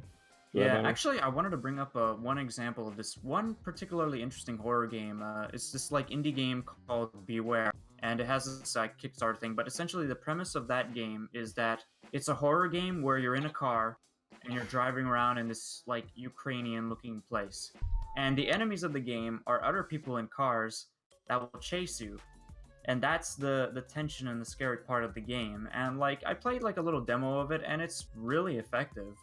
Like that kind of horror, that kind of tension, that works in an open world environment. As for like storytelling, like I think the game needs a little more progress in like its world. But from what I've seen, it looks promising. Mhm. Like just say, you know, I definitely recommend you guys like take a look at it. You know, chat, go look it up because it's kind of interesting. Do you guys think Dark Souls games of Bloodborne are part horror? Yeah. For Oh yeah. horror, I think Bloodborne. They have horror the themes. Yeah. horror. Of course. There's some Do you elements think in Dark do you Souls, think but not as Dark much. Souls and Bloodborne are open world? That's an interesting question. I haven't really played them, so I can't really say. They look a little I more would- Metroidvania to me than open. I'd classify them under that open zone where you can go anywhere, but those dudes will just one-shot you and then you'll die. Those games are interesting for several That's what reasons. turned me because- off to them. Is So, I'm going to comment on Bloodborne more so than the other ones. So, Yeah. there is some degree of agency in those games, but to some degree, you're not railroaded, but you have to do like certain things before other things to kind of get Right. past that. There's a set goal for every area, right? Yeah, like you can't get past like I don't think you can go to the forest unless you kill Vicar Amelia, right? I think Or so. something like that. Yeah. And to me, I think it's in like a similar vein to like the Metroidvania genre. Similar to like Mhm. how MacGyver mentioned. You think Metroidvanias are open world? I also was interested in that too, because so we should probably define what we think is an open world before we get into that. Okay. Sure. What do you think? So what were my you idea- referencing to? Also, yeah. Go ahead. Yeah, so my idea related to an open world is that I think an open world game primarily revolves around having a relatively open map or areas and being able to have the freedom and where to go for the most part. There are exceptions, of course, even in very large open world games. Some of the exceptions being Red Dead Redemption blocks off certain bridges, like the bridge to Mexico, by story progression. GTA 4 has some islands that are blocked off by story progression. Far Cry Right. 3 has islands blocked off by that. By the way, I think every GTA before 5 had a East Block. Really? Yeah, 4 And- was blocked. And, 3 and and to San some Vice Andreas City. degree, was blocked. in Chinatown. Yeah. and to some degree, even in Breath of the Wild, some areas are blocked off. Specifically, the hot and cold area, because you need certain tools to be able to get to live through them. So, and that kind of like delves into the idea of like ability-based progression versus story progression. And I feel like story progression applies somewhat to Bloodborne. Yeah. Yeah. Well, quote unquote story, you know? Right, because you don't actually need to log a new move to actually keep. Yeah, because it's not lurking ability around, yeah. gated. Fair enough. However, I like to think that Dark Souls and Bloodborne are the actual successful successors of Castlevania games. I agree. Right? I think Yeah. Bloodborne a bit more so due to the setting. Because yeah, themes and setting and theming and setting and at least how things are connected too. Like because everything actually physically is connected within each thing. Yeah, So exactly. yeah, and It's I an think open world, like with segmented, so to yeah, speak. it's segmented, but it's still connected. Like which is like I think it's very very very very well designed. Does Bloodborne have a whip? It does. A cane It whip. does actually the cane whip. Okay. One thing that I wanna mention real quick is oh my god, Wargroove. I was playing Wargroove a couple of weeks ago. It's a tactics game, like more like a advanced wars and things like that. I guess that's the genre, right? Yeah. Strategy Yeah, tactics. It's Tactics. turn-based strategy. Oof. I do not miss turn-based stuff, right? I do. Oh my god! I just want to say because also the reason I bring it up is because it's very very linear and it's designed as a structure. And we were saying before that it needs to matter. It needs to matter how big or no how good this story is, or how much or how engaged you are.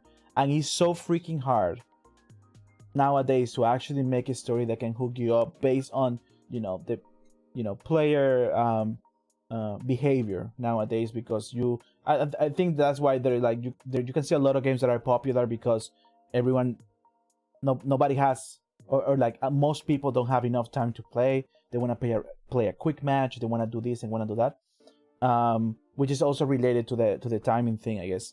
But I think way too much structure actually can break a game, which is actually what happened with me with Wargroove. And because of the story fucking sucks. It's like, oh my god, so someone killed my father, I need to avenge him. There's a bad guy. You know what I mean? Like, I don't give a shit. Mhm. You know what I mean? Like, why will I play this game? You know what I mean? Anyways. Right. That's why I play Total War games, because Yeah. I get the turn-based, moving my armies around the map, and when it gets down to it, when I gotta fight that siege battle, I'm out doing the RTS.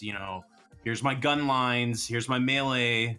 All right, let's let them charge me. Boom. Actually, I remember one of your notes here. Let's switch soon, but as a last point, I want you, Slum, to elaborate a little bit on the Metal Gear Solid 4 versus 5 mission design versus open world thing. Yeah. I mean, I'm an action fan. I'm a shooter fan. Big fan of the Metal Gear games, especially Metal Gear Solid 4 was one of those first games I got on the PS3, and just the evolution of Metal Gear Solid is we went from level-based attacks or like level-based, moving forward through it. I'm all thinking here, but you start at point A and your objective is at point C. You have to make your way through point B, and there's like maybe 3 different ways you can go through point B. Whereas in Metal Gear Solid 5, you have the big open map that you get to go to. You get to choose your drop point, and then you kind of can make your own path into some of the levels. And obviously, certain points of entry of some of these set pieces, we'll call them, are more advantageous to stealth. And I always did that game stealth when I beat like what I call the main story of Metal Gear Solid 5, which is up until you defeat the Sahelanthropus, which is the Metal Gear in that game. Because like everything else after that, mission-wise, is harder versions of older missions with certain like, oh, if you get seen, the mission's over type of. Like some weird ass modifiers to make equivalent it harder. from MGS3. Yeah. Yeah. But I think that evolution of the openness to MGS5 created a better stealth game because it just gives you more options for your attack. Obviously, the terrain limits a lot of that in certain points of the game. When you get into the Angola region, there's a lot of ravines and stuff, and you're funneled into it. But there's ways you can, you know, kind of cheese the some of the shots and takedowns if you're looking to do all stealth stuff, which I did. It's a lot of fun. And man, one of my highlights was I came in and I immediately started taking headshots on guys, and one of the you had to rescue these two people, and one of them kind of got up and he runs away, and the guards notice, and then they start looking for him, and at that point you're just like, oh, it's go time because he's out there and I can rescue him. So you're taking out the guards that are following him, and then you know, the other guy's like, oh, he's gonna get transported, shit, I gotta make a run for the car, because they were like getting in the driver's seat, and I was able to get a couple of headshots on him and get him out before he drove away. And then you had to spend another like 10 minutes getting to the next or the second part of it, you know. You know, I think that there is like one question that I have for MacGyver. Do you think that, you know, I would say like from that you know, concept of Metal Gear Solid 5, or like at least open world, like I guess Destiny is like that too, like there's a bigger world, right, where things are, you know, where things happen and they place you in different places. Like it's like more like a reusable thing. It's like recyclable, and I don't like using that word because it sounds negative about the design, right? Because depending on what the story you need to tell, you know, you can be placed in different places, you know, in the map, and you know, start the story from there, and you actually traverse whatever you need to go. And for example, or in GTA, right, the story can start in one place, but if it's a, you know, if it's a car chase or something like that, it can end up like in some random ass place, right? Do you think that actually serves positively to the game, or is just, or because the thing is like you can do the same thing with linear, but the thing is like, again, you just need to design it specifically for this mission or this you know, goal that you're designing, right? Like, what do you think?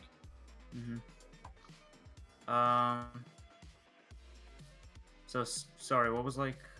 Can you like? So do you think actually open world like serves better because it's an area that is recyclable for mission design actually because of the story? You mean like alternate like options in dealing with things, like open world does have a lot of opportunities for that, you know, like with MGS5 it's definitely a thing.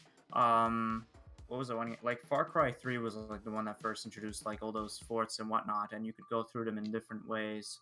Probably the example I'd give with like a linear game of doing something like that is probably 007 Nightfire is one of the earliest ones I can think of, because in that game, like it's a linear experience, you know, it has levels and whatnot, but in the first level, or actually I think it's the second level because there's like a prologue level, but in that level, you know, it's set at a castle, you're outside of a castle, and there's three ways to get into that castle. There's like one that's just going in, blasting everybody, getting in that way, and then the second way is to sneak into the castle by getting into a truck that's driving into the castle, right? And then the third way is to kind of go around. So open worlds, they can probably offer a bit more options, but it usually depends on the games. But like usually when it comes to that option, it's either blast everything or do stealth. You know, there's not really like a whole with stealth option always being the more rewarding action. Yeah, I mean, in any game stealth that you take, stealth gives the most reward, and it usually is a little bit more harder to do, but yeah, usually it's the most rewarded. Yeah, if you have the option, you get the most points usually in dealing with enemies. Yeah, I don't think that's the best way to handle stuff, because now every open world will have fucking stealth.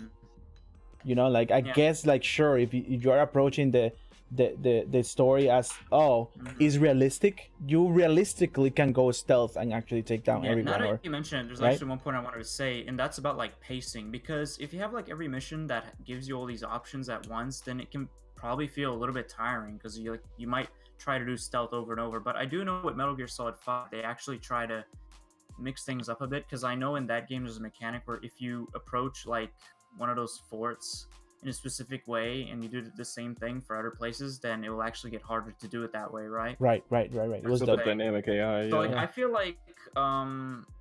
like it's actually a better idea to also like have missions that are like straight, you know, like an action sequence or a stealth section. right. You know, just for the pacing of it. And linear games do that well. You know, like not every game has to have like options at every time, because you know you're gonna do the same thing over and over, and that might get tiring. So that's probably a negative I can think of with having options.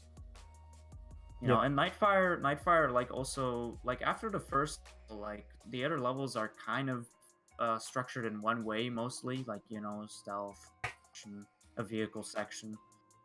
So yeah, it's kind of like that. And by the way, Nightfire is. And yeah, that's I think that's all my comments for the Okay. open world topic. Let's close a little bit. Lee, any Okay. any closing statements? Let's do it now. I wanted to like bring up one more thing, but I guess it's too No, late yeah. for that. Okay. Let's do it. Let's do it quick. Fair enough. So I guess on the topic of like, you know, is recycling things like good for like an open world kind of thing? There was something I wanted to bring up related to the dungeon design specifically in Breath of the Wild. So there's the idea. So to me, when I was playing the game, I was under the impression that they were trying to make it so that it felt like the first sort of experience that you go into a dungeon specifically for each of the four divine beasts. And because of that, it didn't seem like there was some sort of like, you know, like sort of progression for them, like here, here, here, here. So You can cheese all those beasts anyways, so yeah, like the level designs for those dungeons is like significantly easier, and same for the shrines too. Like we played Zelda games, like none of these divine beasts reach the same level of complexity as some fantastic dungeons in Zelda, like the Stone Tower Temple, which is my favorite, where you're using literally every single of the transformation mask at your disposal to solve the various puzzles, in addition to like the new mechanics that you're getting thrown Very into that. stressful dungeon. I would say actually, I love because it. you have the time on top of you, like you know, like I'm gonna be Right. right back. Sure. Yeah, And, sure. and even other dungeons in Zelda, like the Arbiter's Grounds, where you have like the little Tony Hawk spinner and just like you're riding along like the walls of that. None of the divine beasts ever felt like they reached that peak, because they all relied upon like similar gimmicks between either rotating the beast or like altering some sort of like thing within it that affects it. Like, you know, I think the most there's unique a thing was, like, the rotation water always of mechanic. something. Yeah. Right, like they all revolve around that one mechanic, and I was frustrated because they all felt like the same, and I feel like they're the same because if you're designing a game in this sort of like open world environment, like you need to make it like I feel like the devs needed to make them all accessible if this is the first area that you're going to, and I felt like that hurt the game design. I think that's a good point. I think like to contrast it, or to help the point, I guess if you compare it to Majora's Mask, which is like 4 dungeons, right? Right, Big that game dungeons. also has 4 main dungeons. And they're like actually exponentially harder, right? You know what I mean? Right. The more you progress, you actually use more mass and more items and things like that. Yeah. And because it's not 8 like how it usually is or something, they had to make them all, you know, I guess I'll say, I don't want to say good, but they had to make them all more intricate. You know what I mean? More thought out. I guess also they learn from what happened to Water Temple in Ocarina of Time too, which is like they don't have to overcomplicating it, because at the end of the day, you know, it's not that it's hard or unbeatable. It's just that it's annoying. You know what I mean? Yeah. The thing with the Divine Beast thing is that we've seen in Zelda, specifically A Link Between Worlds, where like you have the freedom to pick like any of those dungeons to go whenever you want to, right? And that was like a good example of making them all feel different while still feeling feasible if it's like a first choice, you know? Yeah. And like the diversity is there in those dungeons, as opposed to like Breath of the Wild's more you know, gyro centered dungeons where there's less, you know? Yeah. I remember the ice dungeon for Link Between Worlds. I thought that was pretty impressive. Literally, this one vertical level with the elevator. So Yeah, that I found that really impressive for some reason. I was Yeah, always a fan of the Yeah. fire temple. I like the verticality of the fire temple. You had to go up Ocarina? and knock down I the hated that spike. one. Yeah, in Ocarina. right. But like that's a good example of like a game being open world but still having like, you know, sort of incremental level design as opposed to it just kind of like plateauing at like the same thing in Breath of the Wild, I think. Yeah, I think it's a good point that since they don't know where you're gonna go first, all levels, all the divine beasts need to have the same level of, you know, difficulty or puzzle Yeah, design, and it felt like right? a step backwards from Link Between Worlds because like I loved how they did it there. Like they're doable, they're challenging, but like they're doable, and there's like quote unquote ideal order, I guess. Yeah. So Would you blame the game because they wanted just to go open world and that's just one of the you know, there's I mean, upside I downs like do. because I they do fault actually the game for that. people complain about not having enough liberty, freedom to go Mhm. anywhere they want once they start, and they give the user that the player. But Right. one of the downsides is, hey, we don't know since we don't know where you're gonna go. We actually need to make the dungeons the staple symbol of Zelda, which people are expecting. We need to, you know, make them, you know, the same level or as simple enough because you don't know what kind of person is playing anyways, right? Yeah, and I mean, I do fault the game because like we have like a concrete example of it being done before, and it's still working in a successful manner, right? Like I assume this was meant to appease for like newer players because like this game is so radically different from other Zeldas, but it's so wild to just see that like being done in terms of like the dungeons because that's like one of the biggest things in Zelda, right? Like the puzzles, the dungeons, like the difficulty of you know, integrating the use of the new dungeon item to take down the boss and to solve the different puzzles within it. And it's just it's sad to see that lost in that I translation. think that that's something that I personally miss using the dungeon item. Same. I think that's why Majora is still the best Zelda for me, even though I do have Breath of the Wild like pretty fucking high. And I Same. think that was an element that is like, holy shit, that's a Zelda thing. You know what I mean? Mm-hmm. Yeah. Fair enough. And like I understand the complaint of it being formulaic, but like that seemed like a good thing to have, in my opinion. Yeah. Yeah. So Okay. I think that's a good point. To close it for now, right? Yeah. Because I think there's a lot to say, but we need to move on. I think we've talked open world to death here. Yeah, this has been an awesome topic. it's been a linear conversation. Oh shit, these puns. Beer time. Open up a cold one. So speaking of which, I'm gonna give Slumlord the floor because I think this topic is not as spicy, I would say, but it's dope. It's not because this is open world shit. You know, I'm telling you, fucking. Right? Yeah. No. Slumlord, take it away. Yeah. So, within the past year, I've become a physical game collector for the GameCube, the Game Boy Advanced, and some other PS3 titles. And I've just noticed some trends in the gaming market in general for used games and especially physical media. I know the trend is becoming more and more to do digital downloads. It saves costs. They can possibly release games cheaper because they don't have to print it up on plastic and all that whatnot, which is fine. But I think that the retro game collector's market is still alive and thriving. And you see that a lot in the GameCube market, because no matter where you go, whether you're going to a used bookstore, like a Half Price Books type of store that sell Blu-rays and DVDs as well, like you look for the GameCube ones, there's like 2 or 3 GameCubes there, and they're always picked. And that's just something I noticed. And I'll say that I've looked into buying what's it called, Fire Emblem Path of Radiance for the GameCube. And I saw 2 copies of that game come into game stores at about 120 each. I passed on it then, and this past week I saw it in there for $150. Whopping dollars. It went up $30 hurts. in like 3 months, and I just was like, I want that game, but not at 150. So I guess my topic's kind of twofold. We'll say, are you a physical collector of retro and or current games? And if not, I obviously assume digital. And I'll say, for PC gaming, all digital. There's no point in not doing all digital. But Who has a disk drive these days? Right. I got a USB one. I do too, actually. But yeah, if you are collecting any physical, what consoles are you collecting for?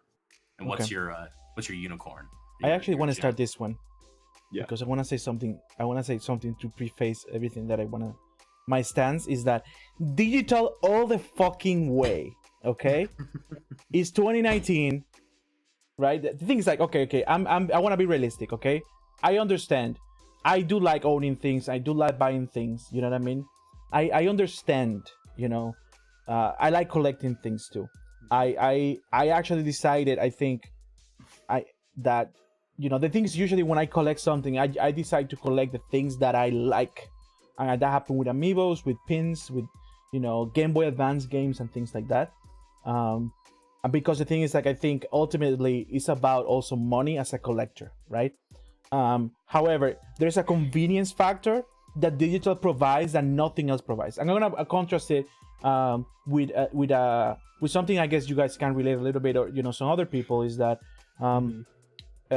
opening card packs IRL versus opening card packs digitally, right? Let's put the example of I think that's Hearthstone. a loot box at that point.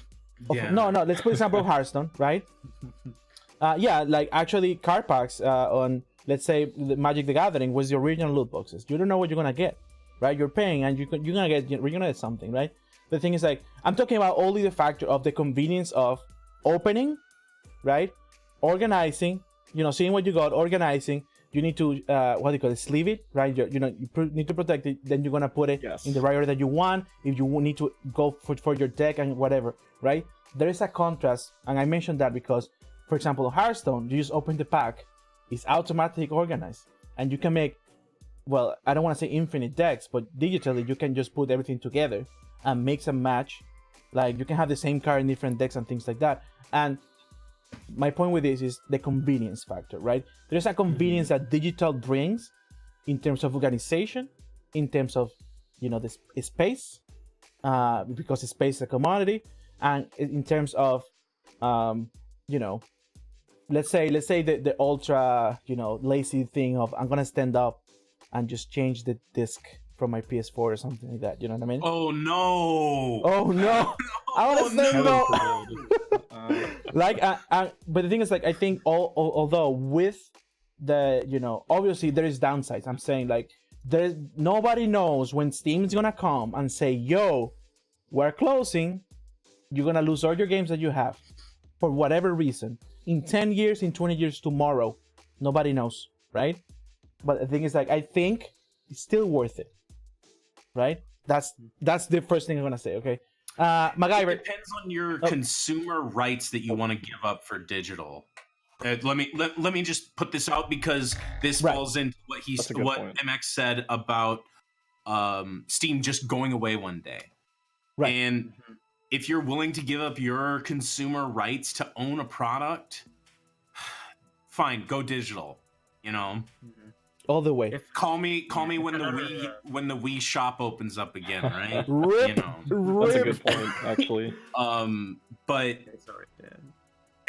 It sucks that Steam has influenced this weird you own it but you don't really own it type of consumer relationship with these companies and how digital works. And I know but the thing is, like, it's like that too with everything, right? Like, that's why people don't buy music anymore, because people there's rather things to argue for GOG and stuff like that too, where GOG actually lets you, it's DRM free. Yeah, in their terms of service, it really is stated that you own the game. Where Steam's, I don't know. I'm not gonna pick through people's terms of service to find out if I really own Fair enough. something. Fair enough. Steam has some DRM. Some, yeah. MacGyver, what's your stance? Okay. Well, firstly, I'm a big PC gamer, so a lot of my library is digital. I have like over 170 games on my platform. By the way, a lot of your chat prefers physical. Yeah, I'm Just seeing. wanted I'm to say seeing. that. Yeah. Yeah, so, you're getting that. I'm gonna address it. I'm gonna address it further away. The physical. Yeah, thing. so I am pretty big having a, but I do understand, why people would do a physical library, just to see it. It's a good trophy material. Somebody comes to your house and you can say, "Hey, look at my stuff. Look at my collection. Yeah. Look at my Yeah, stash." look at my games that I own. Let me show you where I spend my money. You know what I mean? I swear I buy things. Look at them. You know what I mean? It's like a flex, especially when you're out. It is a flexing flex. on like GameCube and Game Boy Advanced. When you whip out some of those like good games, you'd be like, "Yeah, dude, I own the physical." And they go, "Oh, damn." Like, oh shit! Like this is he's a real gamer. You know what I mean? But I wanna say something, RQ, before giving it to Lee. Okay? Sure. I'm gonna grab a game just for a second. And as I said before, I do understand the owning. I like collecting things, right? And I collect several different things. But let me say another thing though. I actually understand. For example, there is like at this level of documentation and recording, and people. I do understand, and I do respect, and I do endorse people who collect. Who are collectors, because these are the people that actually care about preservation, right? Sure. And I do understand, for example, speed running on original console and playing with the original controllers, and I do understand it. And there's like a certain point of legitimacy, right? And certain point of I don't know, like I know the part of the nostalgia thing, or like playing in like how it came out, how it's designed, right? There's also, though, however, the tool of emulator as a tool, and emulator as an instrument for accessibility, right? Is giving new generations, is giving people who could never spend money to access. For the record, to which I don't endorse ROMs, piracy of ROMs, but I'm just saying, like, it gives people the accessibility to say, wow, I have never played this game, or wow, I would love to speedrun this retro game that I have never played. Let me actually, what I do, I just own ROMs of the games I own physically. But like they say, oh, I wanna try it out. I wanna see how it is. Like, I wanna play ROM hacks or things like that. Although you can do that physically too. But I'm saying, like, there's a level of that convenience that that brings to. You know what I mean? That okay, Lee, take it away. What's your stance? What's up? This is a complicated topic, as I support both sides of this argument. There's a lot of pros and cons to both physical and digital libraries. For me, if I had the choice, I'd probably say if I can get it physical, I would want it like that first and foremost, for several reasons. The biggest reason, of course, being the idea of resale value. Digital cannot compete with that, period. Because it's yours technically, it's in your library, and there's no way you can transfer it. They've tried it before. Maybe? I have never bought any game thinking that I'm gonna resell it. But that's just me. I do that me too. I do follow that ideology. I always was like, why would you go and sell your game back? But I mean, I know there's people who can buy all the games, and there's people who wanna, I can sell these two and get another one, trade it and things like that, or I can like lend this game to my friend and he can lend me his game or her game, right, and things like that. But just say, okay, go.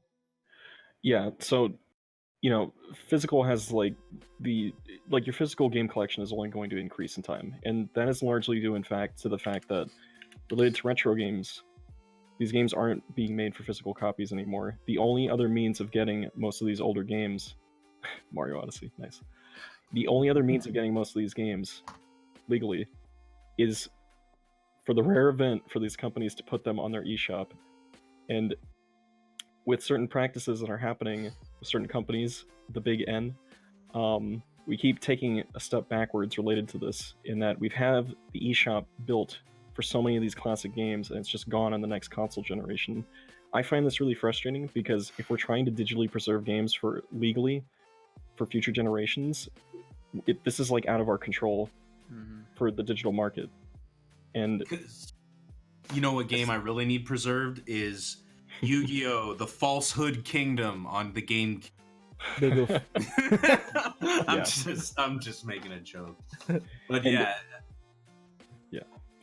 And I do like the conveniences of digital. There's some inconveniences relating to like your account, like I believe with the DS or 3DS, I think if you lost like that original DS, I think it was like really hard to get like the digital stuff back onto it.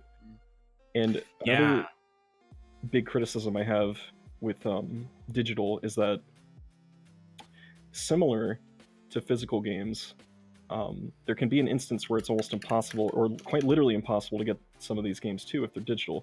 With the decline of the Wii store, certain games like Contra Rebirth and Castlevania: The Adventure Rebirth are impossible to purchase.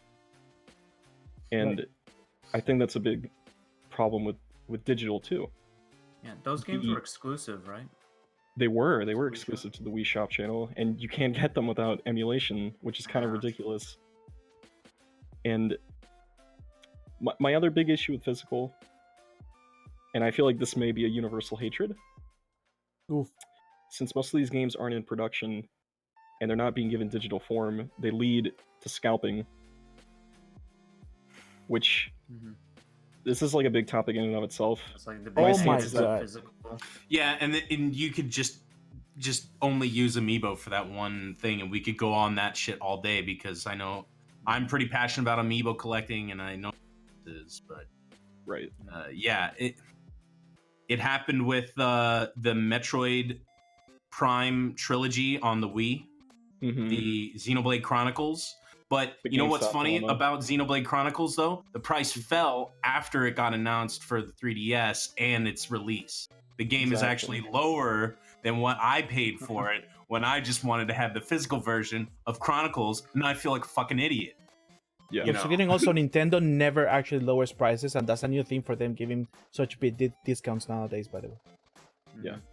They usually don't go like $10 less from what It's surprising that a lot of this conversation about digital focuses around Nintendo, because they are one of the only companies, and I know Sony has done it too, but not to the scale Nintendo did it, because they did it over 2 and now the 3rd generation with the NES on Switch. Like, yeah, my SD cards that have the virtual console games downloaded on, I would be pretty mad if I lost those SD cards.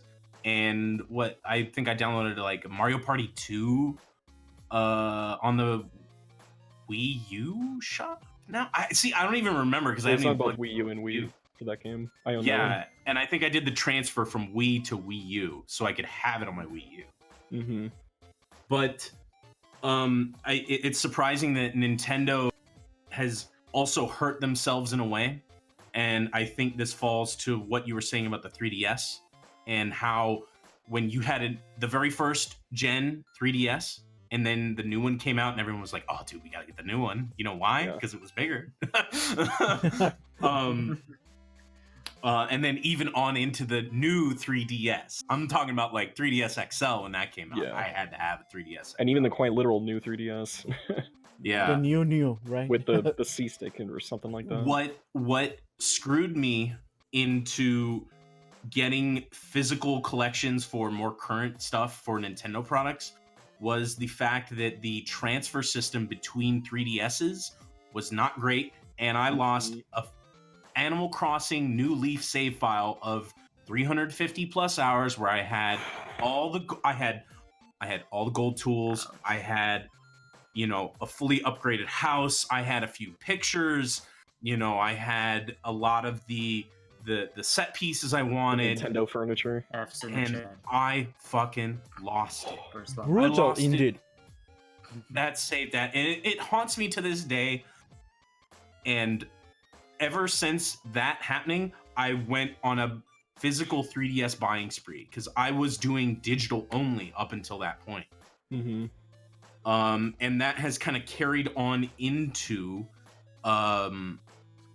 how I treat my Switch, because at the very beginning of the Switch's life cycle, Nintendo had no plans for transferring data. And now they got a cloud system, which is all fine and good, but Nintendo has always lagged in that department of actually doing backup saves. Hopefully they can continue with it. But I'm gonna tell you something. I wanna bring two things real quick. Soso said, in the ideal world, in the perfect world, all physical copies of games will come with digital copy. I absolutely agree. Absolutely agree. But let me tell you something, Slum. Let me put you an example. yeah, Let me give you all an example, okay? Sit down there. Okay. No, I'm just kidding. Let's say there is no digital games at all, and everything still releases on physical, right? And let's say you are like, oh my god, I love my GameCube. You know, I like to play on my GameCube, and I go and play Melee, and I go and play Mario Sunshine, and I go and play Metroid Prime. Oh shit, but I need to use memory cards. And then one day, the memory cards gets fucked. which happened to me. And you are like, oh, but I like physical. So what happens then? I mean, How different is it than like a hardware it failure? just Wait, let me Memory cards are get just out of a the product frame. of their time. yeah, memory cards are a product of their time, and it sucks that we had to rely on it. What And about password systems? I do want to say a thing about like games preservation. Yeah. Because like when it comes to like physical like games and even hardware, like it's something that tends to wear out over time. Like I think probably some of you guys have heard that like some NES games like nowadays like have been starting to like wear down, like even SNES games, because some of them they have like batteries inside and the batteries can die, and when they die then well that messes with the games. So like probably like a pro for digital is that like if the software is still available from the hardware, then it can be ported into digital, and that's why like for ROMs, for example, like obviously like you shouldn't do piracy, but also when it comes to like games that you can't even get normally, like movie licensed games, for example, GoldenEye 64 is a huge example, and that's like a game that will never be remastered, never sold. You know, I mean they remade it, but that's not going to be resold ever again. Yikes. And like to get a physical copy of GoldenEye 64 is probably expensive. Like my brother got an N64 with GoldenEye, so we do have a physical copy. But like I can understand like maybe like, you know, emulating GoldenEye 64 for that reason. And then there's like some like obscure games that that you can't really get anymore. Like for example, I got this game called Jurassic Park Trespasser, and it's this rare game. Like to get physical copies of is probably expensive, and also they don't even run on modern hardware. So the only way to really play it is by downloading a game off a website which offers like a patched version, and then that's how you play. That's the only way to access it. You know, it's a rare game. It's you know, not the greatest game. Like it had plenty of flaws at the time. I mean, it was literally like the crisis of its generation, because you know the whole crisis meme. Yeah. But yeah, just to say that, like, because physical can wear down. You know, like the GameCube is not gonna work forever, and memory cards are probably not gonna like work as well, because they run on like how does their memory get stored? Is it like chemical or magnetic? I think No, it's it's ROM. It's like ROM based, so it's ones and zeros. It's just written to a chip. yeah. See. So like that stuff can wear down, and I can see like where digital comes in to try to save that. And, Yeah. like, Muted MX. one more thing about Nintendo, actually. Like, I just want to like ask you guys. I know I'm going on a little bit, but No, it's all good. Hey, listen! I like what? Okay. But basically, I saw this one video, you know, about somebody talking about how Nintendo handles their older games for like SNES and NES and whatnot. And at the end of this video, the guy was suggesting, like, what if Nintendo made like a website for like kind of a subscription service like Netflix, you know, where you stream Nintendo's old games, and it would be through a website. you know, it would be through a system or a platform that isn't like exclusive to just Switch. Like, would that be something that would be good? Because I think, like, when it comes to games preservation, accessibility is really important. Yeah, So what do you guys think? 100%. That would be great, right? Mm-hmm. I don't ever see that happening, to be honest. You know, I mean, I do like where Nintendo was thinking with like having Nintendo on having that NES app on it, where you can play like any NES game, like, and just paying Nintendo Online. Like, you don't have to pay to get the NES games because it's right there. Yeah. You know, like I do like that, but when it comes to like when the Switch like goes out and they have the next system, like where's that gonna be? You know? Yeah. It's gonna probably end up the way of the eShop, to be honest. Yeah, exactly. I think the I don't know. website idea is Shop, the pretty Wii brilliant. Shop. It would be, right? And Yeah. wouldn't it be grand if Nintendo actually sold their controllers from their website? Like, if I could go right now and buy a new, like, legit from the original mold GameCube, you know, Mhm. controller. The only people who do wait, other company does that? Do Microsoft sell all Xbox controllers and Sony those the old controllers? Microsoft does, and so does Sony from their websites. And The because- current controllers.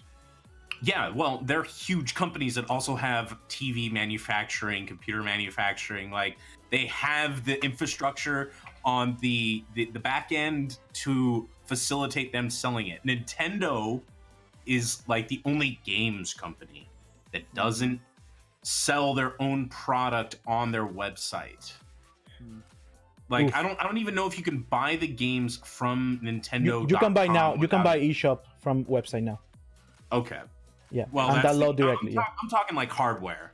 yeah. We're talking legit OG, you know, GameCube controllers. Like, Well, like that's the problem because like the console isn't even being manufactured anymore, right? So Yeah, one question about that, like, I don't think Nintendo would, like, resell or start manufacturing old hardware to put on their website. I mean, maybe if they like a bunch of stuff in their storage, maybe, but like, yeah, if they want to make new controllers, then that's only would be like an occasional thing. I mean, if they do make like an N64 Mini, then they'll probably have to bring back that weird boomerang controller, Yikes. whatever it was. like the best equivalent for the GameCube scenario. I mean, it like the only option really is like the Smash Ultimate GameCube controllers that they've made. and Just luckily I because, have like, one in box, just chilling, but I haven't opened it yet because I'm still using my OG. Like, luckily I still have 3 in relatively good condition. Right. That package controller is probably going to be worth a lot if you keep it in the packaging. it's already Well, worth $60 on Amazon. Yeah, Well, after time, you know. they Yeah. we're going up to like 80 on Chaos Control just for like the base controller. Yeah. So yeah. I want to say one thing before I want to give Lee. I know you have a comment about the e-manuals too, manuals and one, e-manuals. yeah. Sorry, what you said? I was saying, yeah, it's just a small point on that one. I want to make a small point too. Like actually, I think we are far away to actually get rid of digital physical fully, anyways. Because also there is communities and cities, with limited internet, or people with limited internet connection, slow speeds for download, and underdeveloped countries and things like that will not always have a connection to actually, or a fast connection to actually still download like that. I think we need to get past like basic problems to actually say, oh, does this make sense to actually go full digital, like as a company too, like for profit and for less use of plastic or things like that. But the thing is also that goes against like, okay, we need to still figure out how we're gonna handle how fair it is to just sell something digital, and how we're gonna handle legally the preservation of it. Like, oh, and it's not about making promise, it's about legally, hey, we will, like, let's, for example, I'm gonna put 2 examples.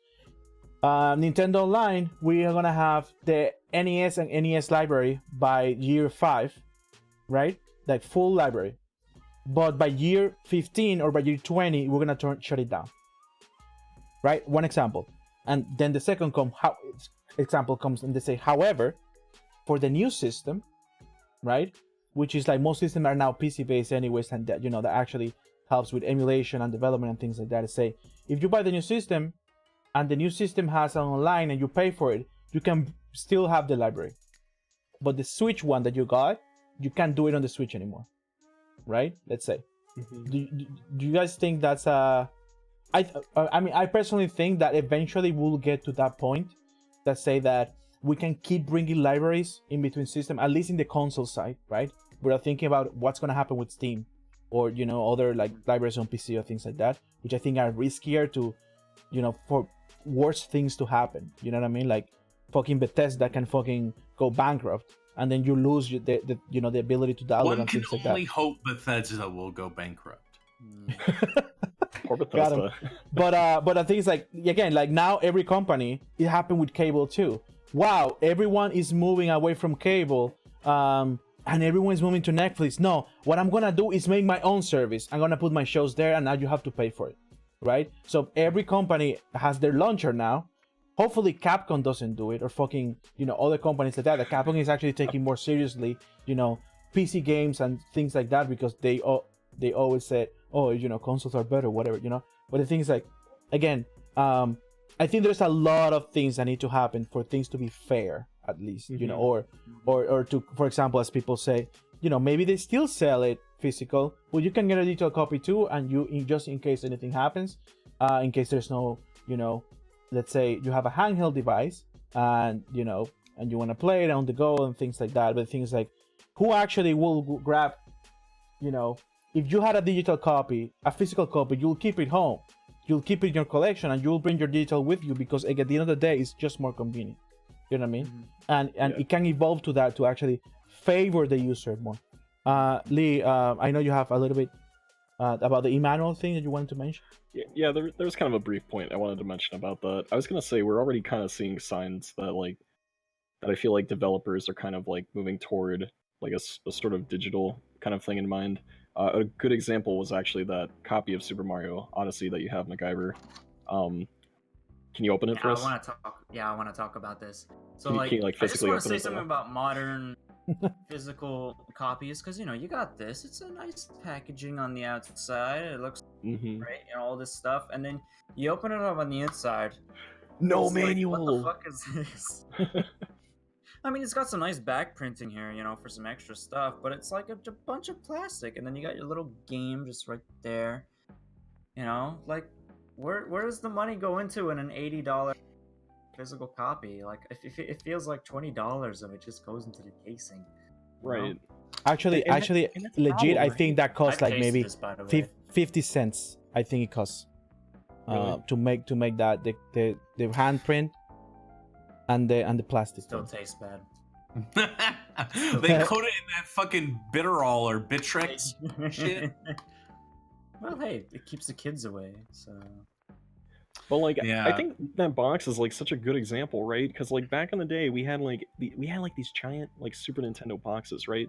They came with the cartridge, and you know what else they came with? They came with a manual, and a very nicely detailed manual with very beautiful artwork. Like Earthbound was such a good example of that. There you go, manual. That was what, 2 or 3 console generations ago? Well, so this is the Xbox. So this is the classic D size, the classic Blu-ray size, and then you got the classic, the Switch size here. What is this, right? I get the point of it for the Switch, because the things are really tiny, but it's just so much space for something that tiny, and then you don't even get a manual. What's the deal with that? I mean, it's such low effort. I disagree with the manual thing. I don't think it's whatever. You can make it digitally inside of the game. I'll say this about manuals just in general.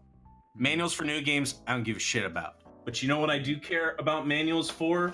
Are here. Oh, you know what? Here, manuals for my GameCube collection.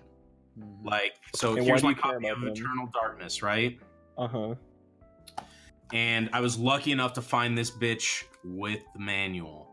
A lot of what I've seen when you buy this stuff online, it's just a fucking loose disc. And boy, I do not feel comfortable buying that shit. And if you're able to find, items in store with the manual, that's the shit you should jump on. But the thing is that you're talking about as a collector perspective, not as a. You don't want it for any other reason, do you? You just want to have it complete. For some games, Yes. you need the manual just to play the game. A good example of that was Metal Gear Solid 1. They don't Yeah, do I'll that grab anymore with something. games. They don't do that Right. anymore with Something games like that that. they put something in the manual that is actually crucial for the gameplay. Right, but like That's what with the evolution of games, they actually added the crucial information that you need in the game in the game, as a yeah. tutorial or as a learning experience, as a leveling or as a learning curve that you actually wouldn't need a manual besides just for providing the value of, But like I mean, the thing with I'm not that- saying I hate them. I'm saying like No, I feel they're you. dope, right? The thing with that is that I loved the idea of that because like it's making the game more immersive by that's like one of the earliest instances of like an augmented reality game, right? Because you're going outside of the game to find a solution for something within the game, and like something like that is like so like mind-blowing to me that the developers even thought of that, in addition to all the really good like well-detailed artwork that's like within the game and clever wordplay too. Yeah, I'm a writer. but Can I mention one thing I miss about game manuals? By the way, so this is my Sly Cooper collection, PS2. It's Mhm. like the Bible of my childhood. But anyway, the thing I loved so much about these games on the outside is that it actually feels like they put stuff into it. But then, like, I'm not sure if you brought this up because I missed what you were talking about, but these manuals that look like they come out of the game, and like this is a Thievius Raccoonus, it's like a important book from Sly Cooper games. so immersive. And you go inside, and it's like look at this. You got the signature on there. You got Yep. all these drawings, and it makes you feel like you're in this world. And this Reminds is me of the kind Uncharted booklet. Was like a map, like at the book, like Yeah. that Drake I had could that he probably like bring put a- drawings and shit. I could probably bring out like Indiana Jones and the Emperor's Tomb because it had like a similar instruction booklet. It looked like a diary, and just that kind of charm I missed from physical collections. And it's the same for me. Like that was such a good incentive to like go physical. Like the fact that you're buying physical and you aren't even getting like a basic thing that like was pretty much like promised to you since like I the love outset this of record, gaming. by the way. It's just like No, why? the thing is that it's not It's promised to like- you. What's promised to you is the game. Yeah, but like the manuals came with practically like every game. yeah, But the thing is like So I think is that's sort of just like a product complete of how package. I think that's just a product of how the games have changed. Like it's like the new era, like like they don't provide that anymore. That again, I think because it's all the information that was that Do you the think manual was trying to give as a as a guide is giving in the game now, right? Yeah, that was I was about to say that. Do you think that developers have gotten better at teaching you about the game as you play it and making it feel like It's a more like an like- experience, right? yeah, like more than just, hey, you press the A button to pick this up, press the B button to put it down. Because I'm just now thumbing through, the Animal Crossing booklet that I have. This is all like, this is what the game guide looked like, because I've seen the old game guide for this, and it's just on the same fucking level, as the game guide would have been. Yeah, that is a But- good point. That game didn't teach you stuff as you played it. You were kind of like, well, you just kind of pick things up with B, and then you move around your inventory, and then you just talk to people.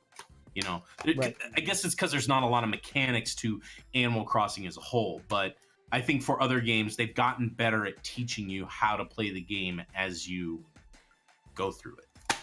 I think ultimately, I think the best world it will be just include a digital manual, and people can designers can still have it and design it and make it, right? Yeah, and that is the substitute. But I want that paper, dude. Yeah, Feels I mean, better. I get it. You know what Egon Yeah. said? Print When is I'm dead. collecting for GameCube, I always prioritize copies that have the manual. Sorry to cut you off, MacGyver. No, I was just saying, like, I was just quoting Egon because he said, "Print is dead." Rest in peace, Harold Ramis. By the Rip. way, can't wait for Ghostbusters 3. That's Rip. Damn, that's true, Egon. Oh. Oh, Yeah. Okay. We are at 11:50. And we have one topic left. Okay, I don't want to cut it out. Are you guys good on time so far? Yeah. It's I a big can go. yikes. I can stretch it a bit. I can A go. bit. I have a class at 11:45 tomorrow, but I think I can make it. You're good. How much No, time you're you good. got, Slum? Whatever. Let's just keep going. Brace Keep yourself for rolling the next half ball, hour. man. Let's keep I going. already had dinner, so Okay. let's go. No, I mean, Whatever. I'm drinking now. We're in hangout mode. You If are I in get it, yelled okay. at, I don't give a fuck. okay. This is a topic that we had in the last podcast, but we couldn't actually that we brought to the last to the last episode, and we couldn't like talk about it because of time. And it can get spicy, right? But I think it's about more doing things right and common sense, right? Right? And Yeah. we don't Yeah, have to go this is too a long. We touchy can do like subject. 30 minutes or something, or 20, Yeah, right? we shouldn't be able to get sidetracked by this topic. Right. I think. And but the thing is, like, I do have a controversial stance on this, and which is like, Take us away then. I'm gonna tell you, is DLC. Rant. It is not necessary, absolutely not necessary, and it creates the idea that games needs to be released faster, or need to get bigger and better every time they're released with time, right? Like that, the idea that every game you need to be engaged with it for a year, and you need to wait, and you're gonna have content every 3 months, and you're gonna have this new thing to collect, and you're gonna have this new area to explore and things like that. And with that, what type of games actually benefit from DLC, or what type of game, like, how do you like games as a platform, right? In kind of like environment and culture that we are today, you know? MacGyver. Oh, you want to go? No, go. MacGyver. I can go.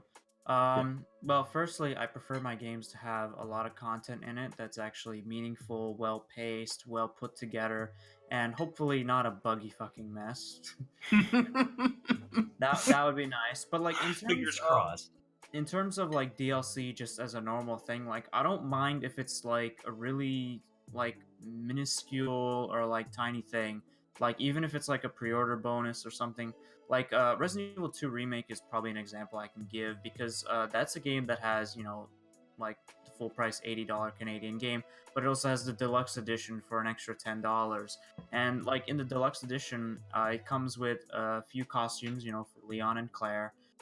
It comes with a couple of DLC weapons. Like they don't really do much, but it's not really necessary to have. And then there's a music swap function, which some could probably argue that could be like an unlockable, but like in this case, it's like, hey, if you like this game, buy the music changer, listen to the old music in the game. Nostalgia. So that's probably one example I can give. I know there's like people that prefer to have all that stuff in the game already, but like if it has to be some minor stuff, then I don't mind something like that, just some cosmetic things.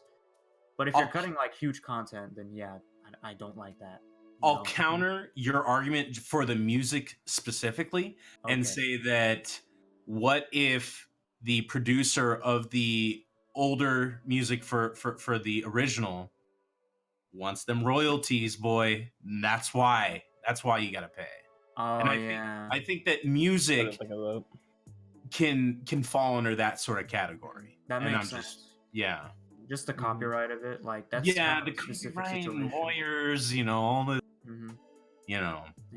But can I say one more thing? Like, as games as a platform or a live service, as Jim Sterling usually says, I tend to extremely disagree with that kind of DLC practice, because usually that ends up with games that are so empty in terms of content. It turns into this repetitive thing. Okay, see like 80% of the looter shooters ever made, okay, including Anthem, big one. Everybody loves loading screens, but yeah, I don't like that, because it's all about first impressions. Okay, like if you want a game to like really get into, then the first impression has to be good. You can't just have one or two things that are good. Like you can have like neat gameplay or flying mechanics that work okay, but if the rest of the game is crap, like if there's missing story or just missing content, and that's that's not what I agree with. Ethically, morally, I do not agree with that kind of practice. You know, it never works. You know, you can't have like RuneScape and then just have like Lumbridge and Draenor. You can't do that. Yeah. It doesn't work like that. And then have the rest of it like for development later. You have to have the full foundation right then and there. And I guess like Witcher 3 unless the great. game is actually in beta or open access and things like that. Yeah, right? if it's like an early access and it's something indie, then I probably wouldn't mind buying something like that if the game itself is already like really promising and if it's already getting frequent updates. You know, Space Engineers was a good example. It's interesting you brought up Witcher 3 though. Mm-hmm. That Oof. the Heart of Stone happens within the original game map, and Wine and Blood is its own game map. So you can say that they had designed the original game map, which is enormous, and then chose to place story elements within the map that weren't fully, let's just say they hadn't gotten around to the voice acting part of that part yet. But they had the house, they had the Von Elric house there, they had the garden that you go to, and all the other stuff. Sorry, spoilers if you haven't played Witcher 3. Again, it's been out for, spoilers. I'll be honest, I haven't bought my pre-orders yet. But and then Wine and Blood got its own huge map, and I think DLC is it's either it's done right or it's done wrong. There's very few games that fall in the middle where it was kind of good, it was kind of not, because you can take games like Witcher and say, yeah, oh great, Excellent. totally worth the money on the DLC. And you can take games like Splatoon like Splatoon and Splatoon 2, where DLC is an actual expansion. It is its own campaign, plus they were also giving free updates for new guns to keep players interested, new maps. They were bringing back all the old Splatoon 1 maps, and the only reason I'm passionate about Splatoon 2 is because I've been playing the fuck out of it lately with all the boys. Shout outs. Yeah, I've heard nothing but good things about Splatoon. So if you haven't played it, you got to be playing it. It is I haven't, but it's such a fantastic shooter on the console, and you have to play it with motion controls. If you're doing twin stick, you're handicapping yourself for that game. Interesting. Good to know. Well, I don't Lee- get Joy-Con, so I'll enjoy it. Lee, I know you were gonna say something. Yeah, so I wanted to raise something because you think DLC is unnecessary, right? Let me blow your mind for a second. Let's consider it like this. What do you think is worse, DLC versus the original alternative, multiple versions of the same game? What do you And mean multiple versions of the same game? so like sort of like expanding upon like the game, and I like to use Street Fighter 2 as the example for this. Okay. This was essentially, I know Slum has some thoughts about this that we Turbo discussed Edition. before. So the idea is that each of these different versions, in addition to like tweaking various mechanics to the game, it adds more characters, adds more stages, it adds more options that you can do. And this was essentially like the equivalent of DLC back in the day. Except the big difference is, rather than having to buy, let's say, I don't know, maybe like a $5 character, you have to buy an entire game, which is ridiculous. With 4, And- they just started like releasing characters, and then they still release the game, balanced Right. with the new updates. Yeah. Yeah, so like, to me, if we're looking at DLC from this perspective, I think it's definitely better than the original alternative of having like new iterations of like Okay, a similar game. But I'm gonna raise you but- one better. Okay. Well, Go hold for on, MX. Yeah. Let me Slum's throw been in waiting for this one. that Lee just using Street Fighter 2 as an example is probably one of the poorest examples out there.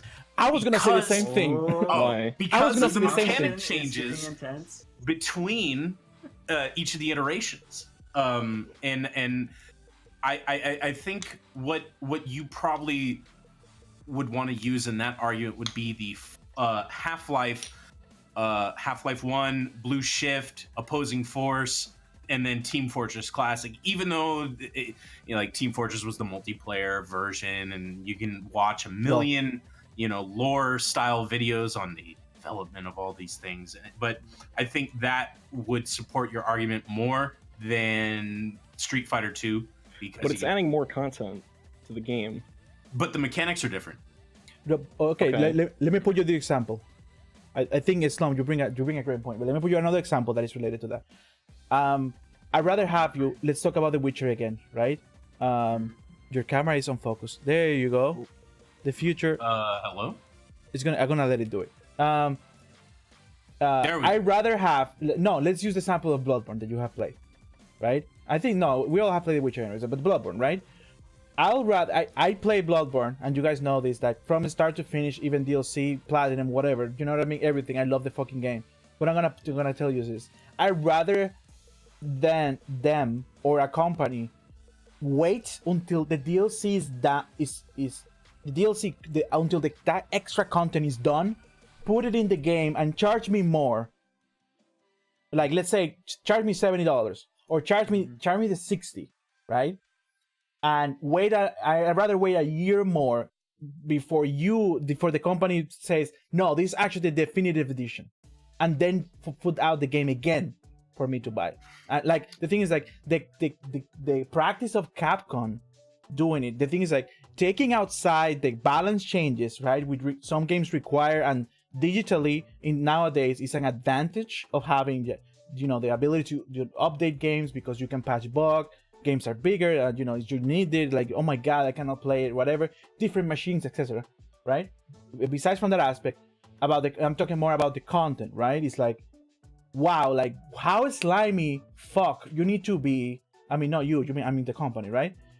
To actually say, we have all this content, ready or planned, but you need to keep playing the game to make sense. Like, every 3 months we're gonna be releasing more things. Like, no, dude, delay the game for a year more and sell me the game complete, and I buy that, instead of me saying, oh, I need to buy DLC now because I love the game. You know what I mean? Like, that's my argument more than the Street Fighter. Like, the Street Fighter, if they keep releasing, like, okay, like back in the day, sure, like, but the thing is, like, nowadays though, Street Fighter 5, right?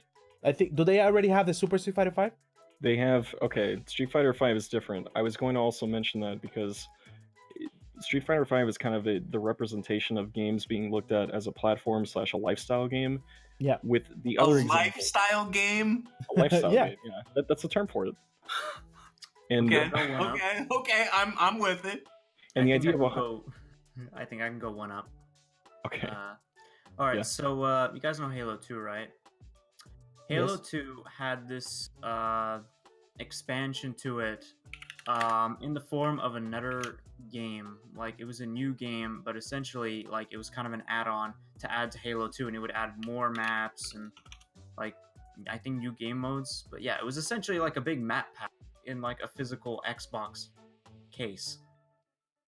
So, yeah, Okay. that's the thing. Yeah, I know it was So- just one notch. it's all good. So related to the Street Fighter thing, I think that the way things have changed have been for the better, because regardless of whether it was a good example or not, the fact of the matter is that regardless of how similar the game is, it's essentially being treated as downloadable content to some degree because it is adding things to the game, right? Yeah. And you're paying $60 for each of those, or however much you paid for those. With Street Fighter V, there are 2 versions of the game. You have Vanilla and you have the Arcade Edition. The Right, differences right. between those is that Vanilla version comes with what the game originally came with, but it allows you the opportunity to unlock more of the characters by simply playing the game and earning currency within the game. The Arcade Edition comes with all these DLC characters. They mentioned from the outset they didn't want to have as many versions as they did compared to prior Street Fighter games to avoid consumers having to buy that many versions of it. And to me, that was almost like the company admitting that maybe their prior method of providing more content was probably the wrong way to go about it. Right. Okay. Fair enough. I think I guess I asked about Street Fighter 5, but I would say, like, Street Fighter 4. I used to be in this fighting scene, when Street Fighter 4 was out, and I think it was like Street Fighter 4, Super Street Fighter 4, and Ultra Street Fighter 4. Yeah. Right. And like all of them like have more. I think they added something about additions to the EX mechanic, balances, more characters and things like that. There's also I'm arcade like, wow, I'm edition gonna for you. keep buying this game, because they just keep adding shit, like. However, like I get it, like if a year later or two, like I guess what pisses me off or what I think is unfair is that, for example, having a game like Destiny, that for example they say, oh, Destiny is gonna be a 10-year game. We have a plan for it. I remember, oof. I was curious You about got that too. scammed by Destiny, by the Big way. oof. And there's, I oh assume my they god, meant that no, with the- actually 2 years later, oh, we're actually developing Destiny 2. I'm sitting here biting my tongue, and you know what? I'm gonna say with going back to what MX said about releasing definitive editions. Well, you know what? You might as well throw your Nintendo Switch out the window. Nintendo got you twice for at least 5 games. They got You're you right. twice for Breath of the Wild. They got you twice for New Super Wait. Mario Brothers U. They got you twice. Breath of the Wild? Yeah, It had a it was Wii U on Wii port. U and Switch, and Oh. I own both. No, but they came out at the It's not same time for fundamentally both. different, though. It's like Twilight Princess that for GameCube and Wii. Either Right? way, It's not the same. It's not the same. It's The okay. Breath of the okay, Wild is okay. not. Mario Kart. Mario Kart, New Super Mario Brothers U, Pokemon, Pokemon Monster. Oof. Got him. Bayonetta 2. Got him. That one's not that. Yeah, different, it is though. on Wii U. Because I own it on Wii U and I also own it on Switch. Okay. I can go I grab think- that box right now because I have think it. the only instance of those games that's like fundamentally different, though, in terms of like gameplay wise, in terms of what they're adding, was the Mario Kart one, because they changed how the game worked with the double item system. Oh, that's right. Yeah, There's no but- double That's like items a anymore. legitimate change. but right. they Oh, did get that's you true. with exactly the same game as Pokemon DX and gave you some downloadable content with it. It's like, no, they Exclusive to did that with Smash. version? They included, well, I think Smash is a, I don't want to say Smash is not a port. I don't want to say also Smash wasn't a good deal, because I fucking love Smash. Ultimate right? is not a port. It's not a Ultimate is port. not. No, I'm No, saying no. I'm not gonna say it's a port, because I remember some people reading when Smash was announced, and when Sakurai was saying like everyone's here, and because it was even including DLC characters from Smash 4, and in new characters and everything was fucking rebalanced from scratch, and all that shit, The physics Um, changes too. and the physics and everything, which is like a big thing, I'm saying like I think it's a special case, right? Because it includes everything. It's like saying, oh, if we put Guile in Street Fighter 3 or Ryu, like it's not actually porting Ryu from Street Fighter 2. It's just it happens because of the nature Well, of they have to be made from the ground up with the new Right, engine in mind. right. Oh yeah, this game, Hyrule Warriors Definitive Edition on both Yikes. too, as well. Good thing I don't But like that those was also games, because Mario. I didn't buy them in any. Oh, I was a fan of these games, man. Hyrule Warriors is probably the best Dynasty Warriors game on the market. Fair enough. I can see that. Not saying much though. I don't know. We're still on the topic of DLCs. Yeah, go. Yes. Go ahead. Okay, so I've just prepared a little chart here, but essentially, those fucking DLC charts for all those editions and shit? Well, fucking shit like this should not exist, okay?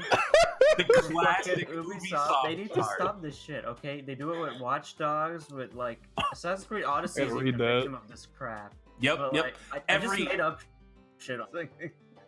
Every bottomless thing, Ubisoft fuck you. game has a chart like this because they sell at minimum 3 editions and at max like 5. Oh my god, that's so Yeah. funny. So It's all those so DLC bad. editions are ridiculous. And like, You spend it's- 20 minutes trying to figure out what content you get in one version compared to the other when you're looking at these charts. Like, do I get the digital deluxe edition or do I get the gold edition? What's better? You know what sounds better? The digital deluxe edition sounds better than the gold edition Yeah. because it's deluxe. in this case, if you get the ass edition, you can get your mom and fuck you. Hell yeah! Shit, you can get Dingus and The dingus. The Yeah. expand dong. fuck you. And with the fuck edition, you get everything. You can get everything. else. Hell yeah! Yeah. I There's an will say example. one thing, by the way. Mhm. I remember Deus Ex: Mankind Divided Yikes. had one of the most god-awful pre-order marketing schemes I've ever seen. It was essentially where you augment your pre-order, and what this meant was that like you would buy specific editions to kind of vote on something. I forget Yeah. how, like what you voted on, but essentially it would be like, oh, if there were more votes for this, all this content would be in. If there was more votes for that, all this content would be in. And if it was like one or the other that won, then the other one would just get scratched Right. out. It's literally cut content, and it was a huge controversy at the time. I remember, yeah, they had That to still seems retract and do controversial shit. now. I never asked for this. Yeah, so companies don't ever do this. Just Yeah, you know, the thing is, like, I have a comment about the pre-order thing that I always said that if you include it in the game and give me a way to get it, I think it's Mhm. fine if you want to offer something for whatever. I'm not gonna pre-order. Some people want to pre-order for whatever reason, either preload or because they love the game. They know they're gonna for sure gonna buy it anyways. Even though if I'm for sure gonna buy it, I'm bought into the hype, which I have done it. Like coming back with Thomas Sky, right? No, but I have done it. Like for example, I will say even if I'm not gonna get it, I get it the first day instead of the day before. I don't pre-order. Like fuck that shit. But Yeah, the pre-order stuff is almost its own thing, but it sucks that now pre-orders are tied to DLC. pre-order Right. culture is a big thing. Right. Yeah, it's like you have to pre-order to Marketing. get the cheaper version of the DLC. Even though if you do it later, you're gonna pay more. You know what I mean? Fuck that, dude. Like, ugh. And then there's season passes, which might not come with everything. Right, season passes to the things like I think that there's an I guess there's a comment, right, that I'm gonna bring up. I just remembered the Hollow Knight incident with me. Is it worth mentioning the boom of Fortnite? Is it even fair to the conversation to bring it? Because do you think they actually have hacked their way into being popular because of how they offer content and how often they do, based on cultural, you know, You mean like as a lifestyle game? I guess maybe Yeah, it, like- it was because it jumped on the battle royale trend at the time, because like PUBG was kind of popular, and then there was Fortnite, which wasn't even a battle royale game yet until they added that mode in, and then that's where like it really focused on that, and then it put in the battle pass. Right, but also the things like they do balance changes every week. They release content every week. They listen to the community. Again, I don't play battle royales. I don't play Fortnite either. They have season passes for people who want to support. Right? No. They have a there's a way to gain inside currency to get skins. You can buy skins directly. The game is free and the game is accessible, right? Mechanically, it's like a Kirby game, right? Mechanically, everyone can play it. But to be really good, you can be really good at the game, and if you put the effort and you have the skill, you know what I mean? But the thing is, like, there's also the level of, that's why it's even fair, like, to even talk about it, the level of accessibility, and you know, as a business, is a formula that is designed to work, right? Regardless of like, yeah, sure, it's gonna die, you know. Everyone thought Team Fortress wasn't gonna die, right? Or Dude, I let's say, fucking love Team Fortress 2, man. the use thing Team is, like, Fortress it 2. doesn't matter if we love it I- or not, but I'm talking about the scene, right? I'm talking about like StarCraft 2. Nobody thought StarCraft Brood War was gonna die, even when StarCraft 2 came out, right? For example, the thing is, like, do you think, like, do you guys think about, you know, bringing them into a conversation, you know, the communication with the gamers, with the users, from the developers, releasing content weekly, having a fair, you know, balance of what you pay for money if the game is free, because I understand also releasing for free and making money, because I play Warframe and I have seen how it can be done well, right? What do you guys think about that? I think it's time for gamers to rise up. Rise up, gamers. Rise We up. live in a Rise up. society. The most We live in a oppressed race. society. We live in a society. There's We live in a people in society. the world, okay? The What do most you guys think? oppressed race of all. Is the gamer race. You This don't is see a compli- HJWs, I mean, we've defending been those. beaten down by the anti-consumer objectives of these companies, and I don't want to sound like Sargon of Akkad here, but you know Oh my what? god. That's a deep Gamergate reference. 2 I'm gonna send an email. All right. Yeah. I feel like marketing, PR, and politics in games could be like another topic for later. Because like I'm not sure like how comfortable everybody is with that. I know everybody's kind of on a different level with that. It's But- spicy, very spicy, but actually. Yeah. It's a very spicy. Okay, it's hotter than a As- ghost pepper. As for DLC, you know what? You shouldn't be buying DLC unless it's on sale. And these big AAA games, I'm not even buying them on launch anymore. I'm waiting 3, 4, 5 months out, and by then they've already released their first wave or 2 of DLC. And then when I go and buy the game and that season pass for the game, it doesn't feel like a waste because at least I'm getting something. You Right. know. Like even I find- waiting for the definitive edition, I think will be fair if they keep doing it. Like not buying the first version and waiting for DLC. Even though I do hate that. Find it. That's find it so hard. That's hard to. You can only have a good answer with hindsight. And Lee, you got it. Go. I was okay. So MX, you keep mentioning like you'd rather just wait for the definitive edition for them to release the game with like everything. Like that idea feels like so like hard for me to like to stomach, right? Mm. And Tell me if more. only because like I get that like the game is going it can possibly have like more DLC in the future. Sometimes like the DLC being made comes like after the fact from like the developers work. Like sometimes it's teased but it could still be in development, right? So and releasing the product like immediately doesn't hurt anything, like because you have the option to purchase it later. Like I think it hurts multiplayer. But they just want to games make a more. cash grab like real quick while they actually finish the game. And that's why most big games now release, and they're actually good 1 year after because they just release something, they rush but it. sometimes the DLC isn't like that much like it isn't worth delaying like a game for to get it into a complete product. Like you brought up Bloodborne as one of your examples, right? Like the base Bloodborne game is such a complete game, and the DLC for that only adds like maybe like what 15% of the 15-20% of the main game. It for that is, and I example? actually agree with the Bloodborne case. Right. I will say, the only time I would ever really buy like a definitive edition or like a complete package kind of edition thing is if I'm not familiar with the game in the first place. Like I hear about a game like later on, and then there's a that has old stuff in it. So yeah, I would get all the stuff in it. I mean, it's like what happened with when I bought Sleeping Dogs because it had a definitive edition, and I enjoyed it a lot because it had like all the stuff in it in the package. Yeah. So yeah, it was a decent game too. So Slum, you mentioned you pretty much sworn off DLC, right? Like, more or less? Yeah, it depends. All right. Like all my answers are like it depends because I judge value on video games based on the time I can put into them. Okay. And That's I'll tell you understandable. that for Assassin's Creed, I put in 163 hours of playtime. Okay. The first Playing one? through no, Assassin's Creed Odyssey, sorry. Okay. Mhm. So a game that's super current, AAA, has DLC, has a season pass. It's got Uh-huh. all the bells and whistles. It's got has the Ubisoft chart. It's got it all. You know. That's the chart.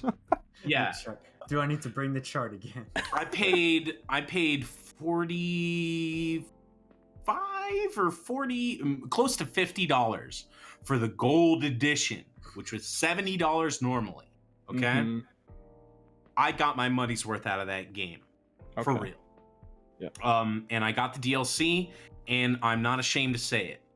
Okay. But like DLC that I bought that I'm ashamed of. Probably more so than the one that you're proud of, right?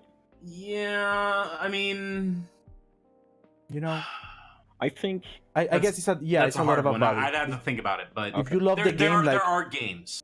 okay. yeah, I guess if with my argument, I wouldn't have bought Smash DLC, and I did, right? You Right. wouldn't have. Okay, Like- see, I find it. I bought the DLC for Smash. No, I was like, I did, but the thing is, that my argument actually is inconsistent. Then, right?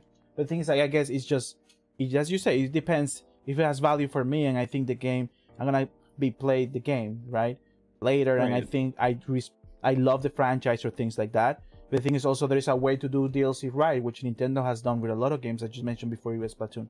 Go ahead, Lee. Sorry. Yeah, and that's the thing, right? Like, I feel like a good amount of this whole, DLC debate depends, like, well, obviously on like if the content is substantial, right? If it merits like, the weight, the resources, and all that, and another is also based on like, I guess like how the company handles it, so to speak. And I wanted to say a couple of examples of how DLC was integrated into games poorly. One of them is Street Fighter Cross Tekken. Yeah. Half the roster was locked on DLC for the disc on launch, and Yikes. you flat out couldn't play as these characters because of that, and that was a very poor business practice, like, to me. Another interesting case, and this is related to both Halo and Destiny, actually. The DLC for those games lock you out of doing modes that were priorly, I think that's the term, available in the game. So for Halo 3, that's the one I had the most experience with, you flat out couldn't do certain matchmaking modes once some of these maps came out because they were in the rotation. And to me, that's pretty unethical to be able to Right. to remove content that was previously there, because the company is saying, if you don't do this, you don't have access to those things you had before. And that's really scummy. Yeah. I think I'd Call of also Duty like and to add Battlefield suffer from that a little bit, having mixed Yeah, I'm gonna be DLC right stuff here. with the playlist. On the Right. I'd BRB. also like to add that, like, sure, I forgot my example. But I know, I think it was Destiny, but like, there's some games where like, you need the DLC to play the DLC, and like, I think Sims 4 is like a big example of that too. There's things tell. like that. Yeah, you need the Yeah. all expansions of the first Destiny 2 to get Forsaken. Actually, Is you it need to really buy like everything that? together. Oh my god. That's clumsy design. Oh god. The best example of DLC that I've seen so far is the idea of Shovel Knight DLC. And I say this because prior to Shovel Knight Treasure Trove being released, and this is going to tie into the whole rather waiting for like a complete edition thing that you mentioned, because this is relevant. So so for those who bought the original version of Shovel Knight back on Wii U or whatever platforms it was available for, Yacht Club made a promise that if you bought the game early at that time, you would get all future DLC without having to pay anything else. And the interesting thing about that is, one, that rewards legacy players, which I think is very good, because that gives incentive for buying the game early, supporting the devs early. But later on, they also made a deluxe version of the game. They upped the price by, I think, like $10 to reflect one of the extra campaigns, not both of them. And they did that, and so the only version you can buy is the complete edition. To me, I think this is fair, because it's kind of like upping the price in like a manner that makes sense to, with the new content involved. But there was also that benefit for like the game being out for so many years and just rewarding those players who initially bought that before. And in addition to that, if you only want the DLC campaign, you can buy that separately as like a standalone game. Right. Yeah, I think if developers are smart about it and respectful, right, to bring fairness to it, and even like as all the troubles I had with Hollow Knight, which I still think is an amazing game, $15 for all the content they provided is actually A a steal. good value, right? We're talking about value, I guess, right? Right. And fairness, you know what I mean? But I think so any closing point, guys, before I think we have reached our mark? It's gonna be 1.5 3 hours. Or you guys have any points that you I'm wanna done, bring? man. I guess maybe just one It's been fun. subjective opinion about Yeah. pre-order. Like, Mhm. I rarely pre-order, but because I'm like really picky with like what games I do pre-order and whatnot. But essentially, usually whenever I pre-order something, it's like near the day it's supposed to launch, because like I tend to like constantly look at just things about the game, gameplay, and footage, and just see things before, just to get an idea that, okay, this is gonna be a cool game. And like I did that for Alien Isolation, I did that for Resident Evil 2 Remake as well. So just going on that kind of gut instinct, like I know I would wait for later with a sale, but sometimes just that little instinctive thing comes in, and it's like, I gotta get this game, it's a little bit of that hype in there, but Yeah. like I try not to pre-order like way before. I only try to pre-order like when it's close to the release date, just to like look at all the gameplay and see how it looks beforehand. Yeah. Cool. Lee, any closing thoughts? You good? I think I'm good. I feel like I Okay. cohesively mentioned everything. Yeah, Okay, same. I'm good. This has I'm been good to fantastic, go. man. This was Um, fun. Guys, I love this. so thanks a lot for joining me on the podcast, MacGyver and welcome. Slum. Thank a lot for putting the time to go through the trouble, to the pain, of going through the Planning script. And phase. always thanks a lot to Lee. We're gonna get to I wanna get to the promos in a bit. Actually, I'm gonna say chat if you guys have any specific questions about for the co-host or the guest. You can do it now. Now is your time. You can ask specific questions about what do they stream, what do they think about X and Y, and I'm gonna meanwhile Hey. I'm gonna go I'm gonna go to chat and I'm gonna actually thank individually whoever showed up. Adrillian, Slumdor is right here with us, right? Not a hacker 99. I think we got a thank you Visco for the raid, and thank you Soso for the raid too. I want to say Rohan K99, thanks a lot. Vince Shout Nitro, out to Rohan. shout out to Shout Rohan. out to Soso. Vince Nitro, thanks a lot. I'm gonna get to Vince Nitro. I'm gonna mention Vince Nitro again in a bit. Ember Birdie, Classic Juke, thanks a lot for your comments. Adrillian for being super active, and my dear mod linking my commands tomorrow. Also, I mentioned not a hacker 1999. Shout Yes, outs to Tom. Shout outs to Hacker. Those are my boys, by the way. your voice, nice. Yeah. Got the Blue Um, crew here. Yeah, I think thanks everyone for the comments. Let's see. I'm gonna reach down again. Question from Dream Hero 357. How are you guys on the same string in different locations? Is there a specific software that you're using? I'm familiar with OBS as of like tonight. Great question, actually. I can answer that. There is this website app that is called appear.in. Appear, like appearing.in, that you actually can get a free account, and you can get 4 people at the same time. We just have an overlay on top. It's actually very handy. You can pay for an upgraded account to actually expand the room size to 12 people, I think. And we're actually running audio through Discord for the first time, because audio bitrate on Discord is actually higher quality. Also, and we're not sponsored by the site. Just want to put that out there. we're not a No sponsor. I just think it's No the most sponsor. useful thing. And Skype sucks. And the thing is, like, Discord is actually pretty Never good, but the use thing is, Skype. like, never use Use Skype. It's an Skype. actual virus, so delete it if you can. So Dollar the way $50. Discord works It's actually is that built into Windows as a service now. By I know. he got dabbed on. I'm Uh, actually kind of buzzed right now. By the way, lit. shout outs. And I think so. Yeah. So the way Discord handles the video is that it actually switches the big screen to whoever is talking, and I think that doesn't look aesthetically as pleasing. And I think this format gives everyone the same amount of presence and value. You can see my like weird faces that I make when people are talking. right, which is great. And you can see whatever I do. And actually, I'm gonna keep going a little bit. If more questions appear, then we're gonna tackle them. But thank you for your question. I'm gonna Shout actually outs to Hacker. shout outs to Hacker. I'm gonna say, okay, so I wanna go one by one. I wanna give you guys room to, promo whatever you want on whatever you have. It can be your stream. It can be, if you have a side project or whatever. This is your opportunity to to tell everyone what you do. I'm gonna give the floor first to the Slumlord. Oh shit! I'm first. Oh. Honor's yours, man. Fine. Yeah. Count. I mean, what can I say? I like to have fun. I like cracking jokes. I like making fun. I'm a pretty nice guy.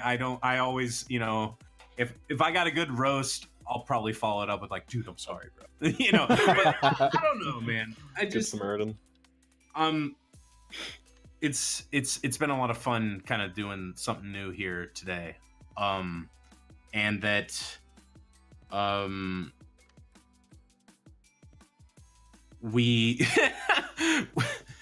we talked a lot more kind of behind the scenes, and I almost feel like that conversation that we were having there was somewhat a little bit better than what we had here, but maybe that's just me reminiscing on yesterday.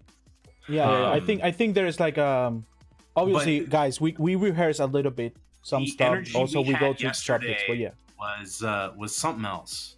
Yeah, And, it was good. It transferred into today, but it's been a lot of fun here. And if you like just, I don't know, gaming, hanging out, I like to play a lot of games with people. I like to form smaller groups, communities. I don't know. Always been a social butterfly somewhat, I guess. But yeah, if you like, I just do variety games. I've mostly been trying to focus on GameCube right now, and yeah. If you want, hit me up on the follow, all that stuff. Yeah. I don't know. It's just been, I've had a lot of fun so far. Adrian, maybe I'm kind of drunk now that I'm 3 beers in. Can we get a shout out for Slumlord right now, please? Thanks a lot, Slumlord. I'm very happy you actually agreed to be on the podcast. Sorry, talk show. Talk show, yes. Podcast, talk show. Yeah. And I'm happy that I love your stream. I think you are fucking funny as fuck, and that's why I wanted to have you too. Not as a comedic relief, but I'm glad you came. I'm glad you came. I did my hardest not to talk, because even where I work, I tend to talk over people somewhat, especially when spicy? when it gets spicy. Yeah, we'll leave it at that. I'm a little bit in the same boat too. Yeah. I think we all do. I work in IT. I do a lot of programming and coding, and when people aren't talking legit, I might tend to call you out. But yeah, I don't know. I'm the same way. Actually. I like being super direct and honest, actually, which is I think it can be a blessing and a curse, as you know, right? Yeah. MacGyver, the floor is yours. Go ahead. All right, so I definitely had a great time here. I've never done a podcast like this before. Talk show, by the way. Really awesome, Okay. dude. Thank you so much, Lee, for introducing me to MX and to Slum. So you guys have been awesome to talk to. So it's been great. So just to sell out a little bit, basically I'm a small variety streamer. I tend to play like single player games mostly, sometimes like a multiplayer thing once in a while, but I tend to just be kind of a chill person. I try not to get too frustrated or really competitive in games, because it's not really my thing to get like angry on stream. I mean, yeah, I get frustrated sometimes, but I know when to like stop, though Resident Evil 2 remake can sometimes piss me off, especially on hardcore. Yeah, I'm a little bit quirky too. Like some of my humor just comes from just some spontaneous random thing I think of right then and there. But I try to have fun and have a chill time. Unfortunately, these days I am pretty busy with college because I am in film school. I'm especially learning sound, so I'm getting into a lot of like the sound editing, sound mixing. So I'm enjoying that area. I have an internship actually with the gaming program at my college. So I'm actually sourcing, editing, and mixing for video games starting tomorrow. So that's gonna be fun. Yeah, I'm not sure what else. Hey, this has been a great time. That's good. So, thanks a lot. Feel free to invite me back anytime. Yeah. MacGyver, I met you through Lee, and I think you seem like a pretty chill AF. I think you bring the voice of chill to the conversation, so 100%. that's good. Thanks, Adrian, for the shout out for MacGyver. Lee, you go. Thank you so much, Adrian. Hey guys, I'm JustLeeBelmont, your noble vampire hunter, and I'm super happy to have been on the talk show with Max, MacGyver, and Slumlord. This was really cool. I actually got to meet Slum for the first time not too long ago. It's been a really cool experience, and I'm happy that I was able to bring along MacGyver for this, because this has been really fun. As for what I do as a streamer, I am I do it quite a bit. So I speedrun a new game every Monday, and like a game I've never like speedrun before. I do casual playthroughs and I do writing streams too. So we got hardcore, casual, and creative all in one boat. And I am a writer. I do have like website Den of Reads, and I'm a pretty chill dude. So Lee, always excellent co-host. I love working with you. I hope we do more of this, Same here. which gives me to my next thing. I'm gonna say a little bit more about me, but this podcast is mostly. I always have said that, hey, I'm not gonna try to. If I'm gonna do something in Twitch, I'm gonna do it right, and I'm gonna try to, instead of joining a community, make my own community. And it's by I do need to do a little bit extra effort of going out of my way to find smaller streamers. But the thing is, like, I think we all can do it. We're here. We're definitely That's here hard to. to do because there's so many. It's a lot of work. Yeah, It's a lot of work. It's and, tough. It's like picking friends. Right, no. And I understand that.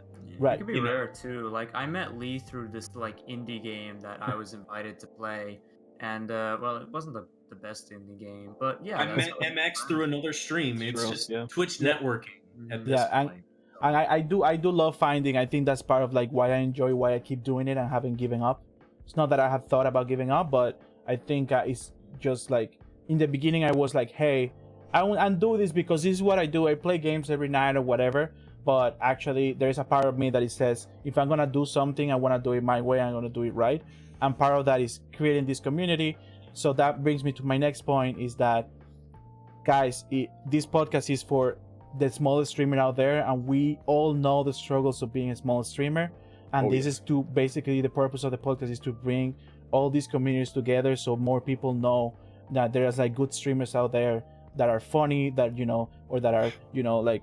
They have their own content that can be your taste, and this I guess is a better, easier way, or a new way to find new people, which is basically what I do it. And I think it's fun also like meeting new people and dealing with new people too, because right without losing your shit. No, but anyways, I'm a handle. What can I say? What can I say?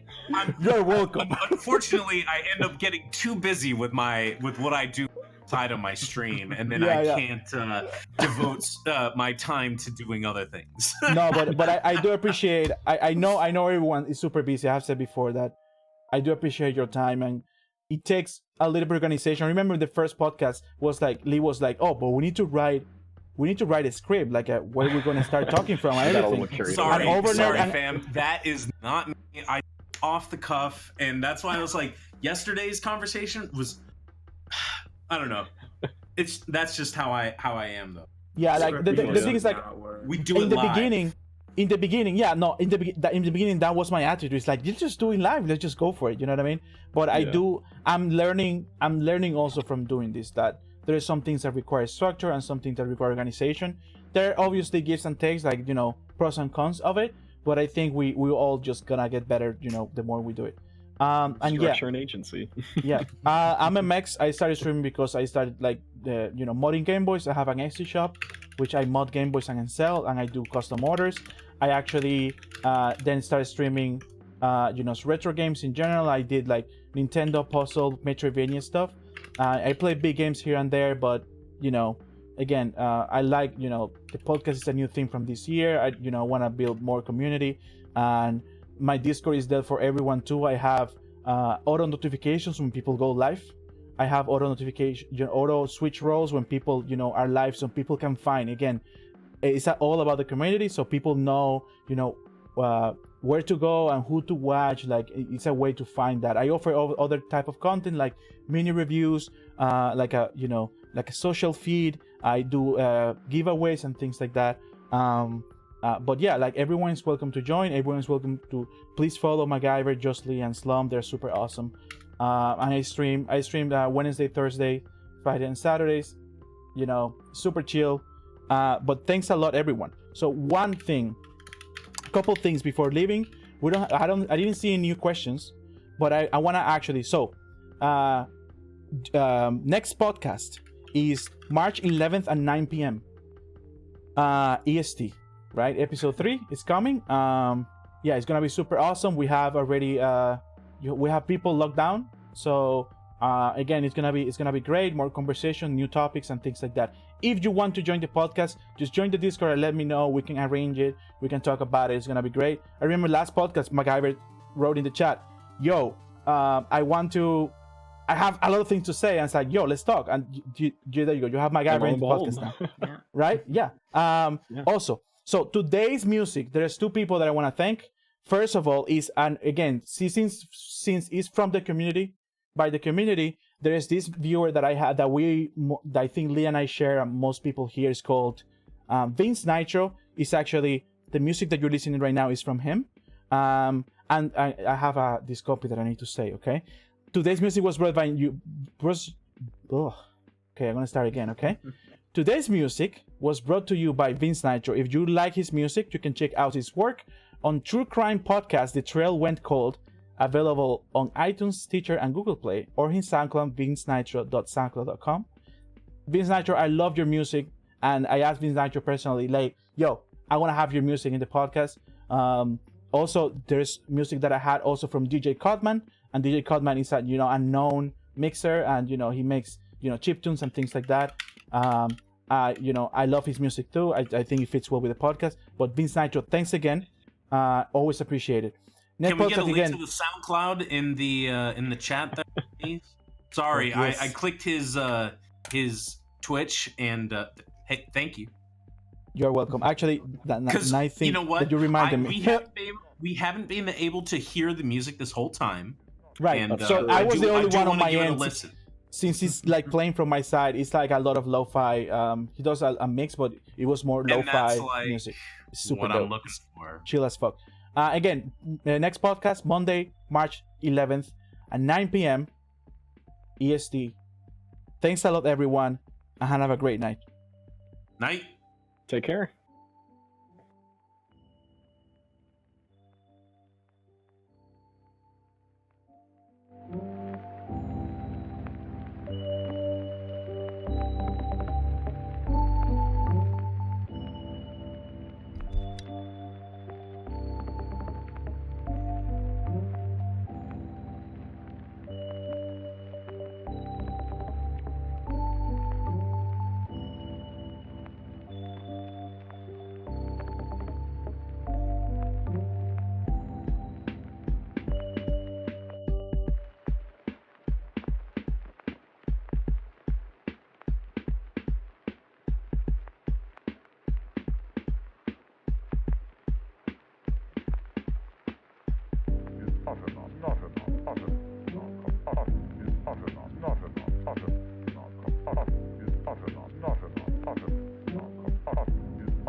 Is not a narcotic.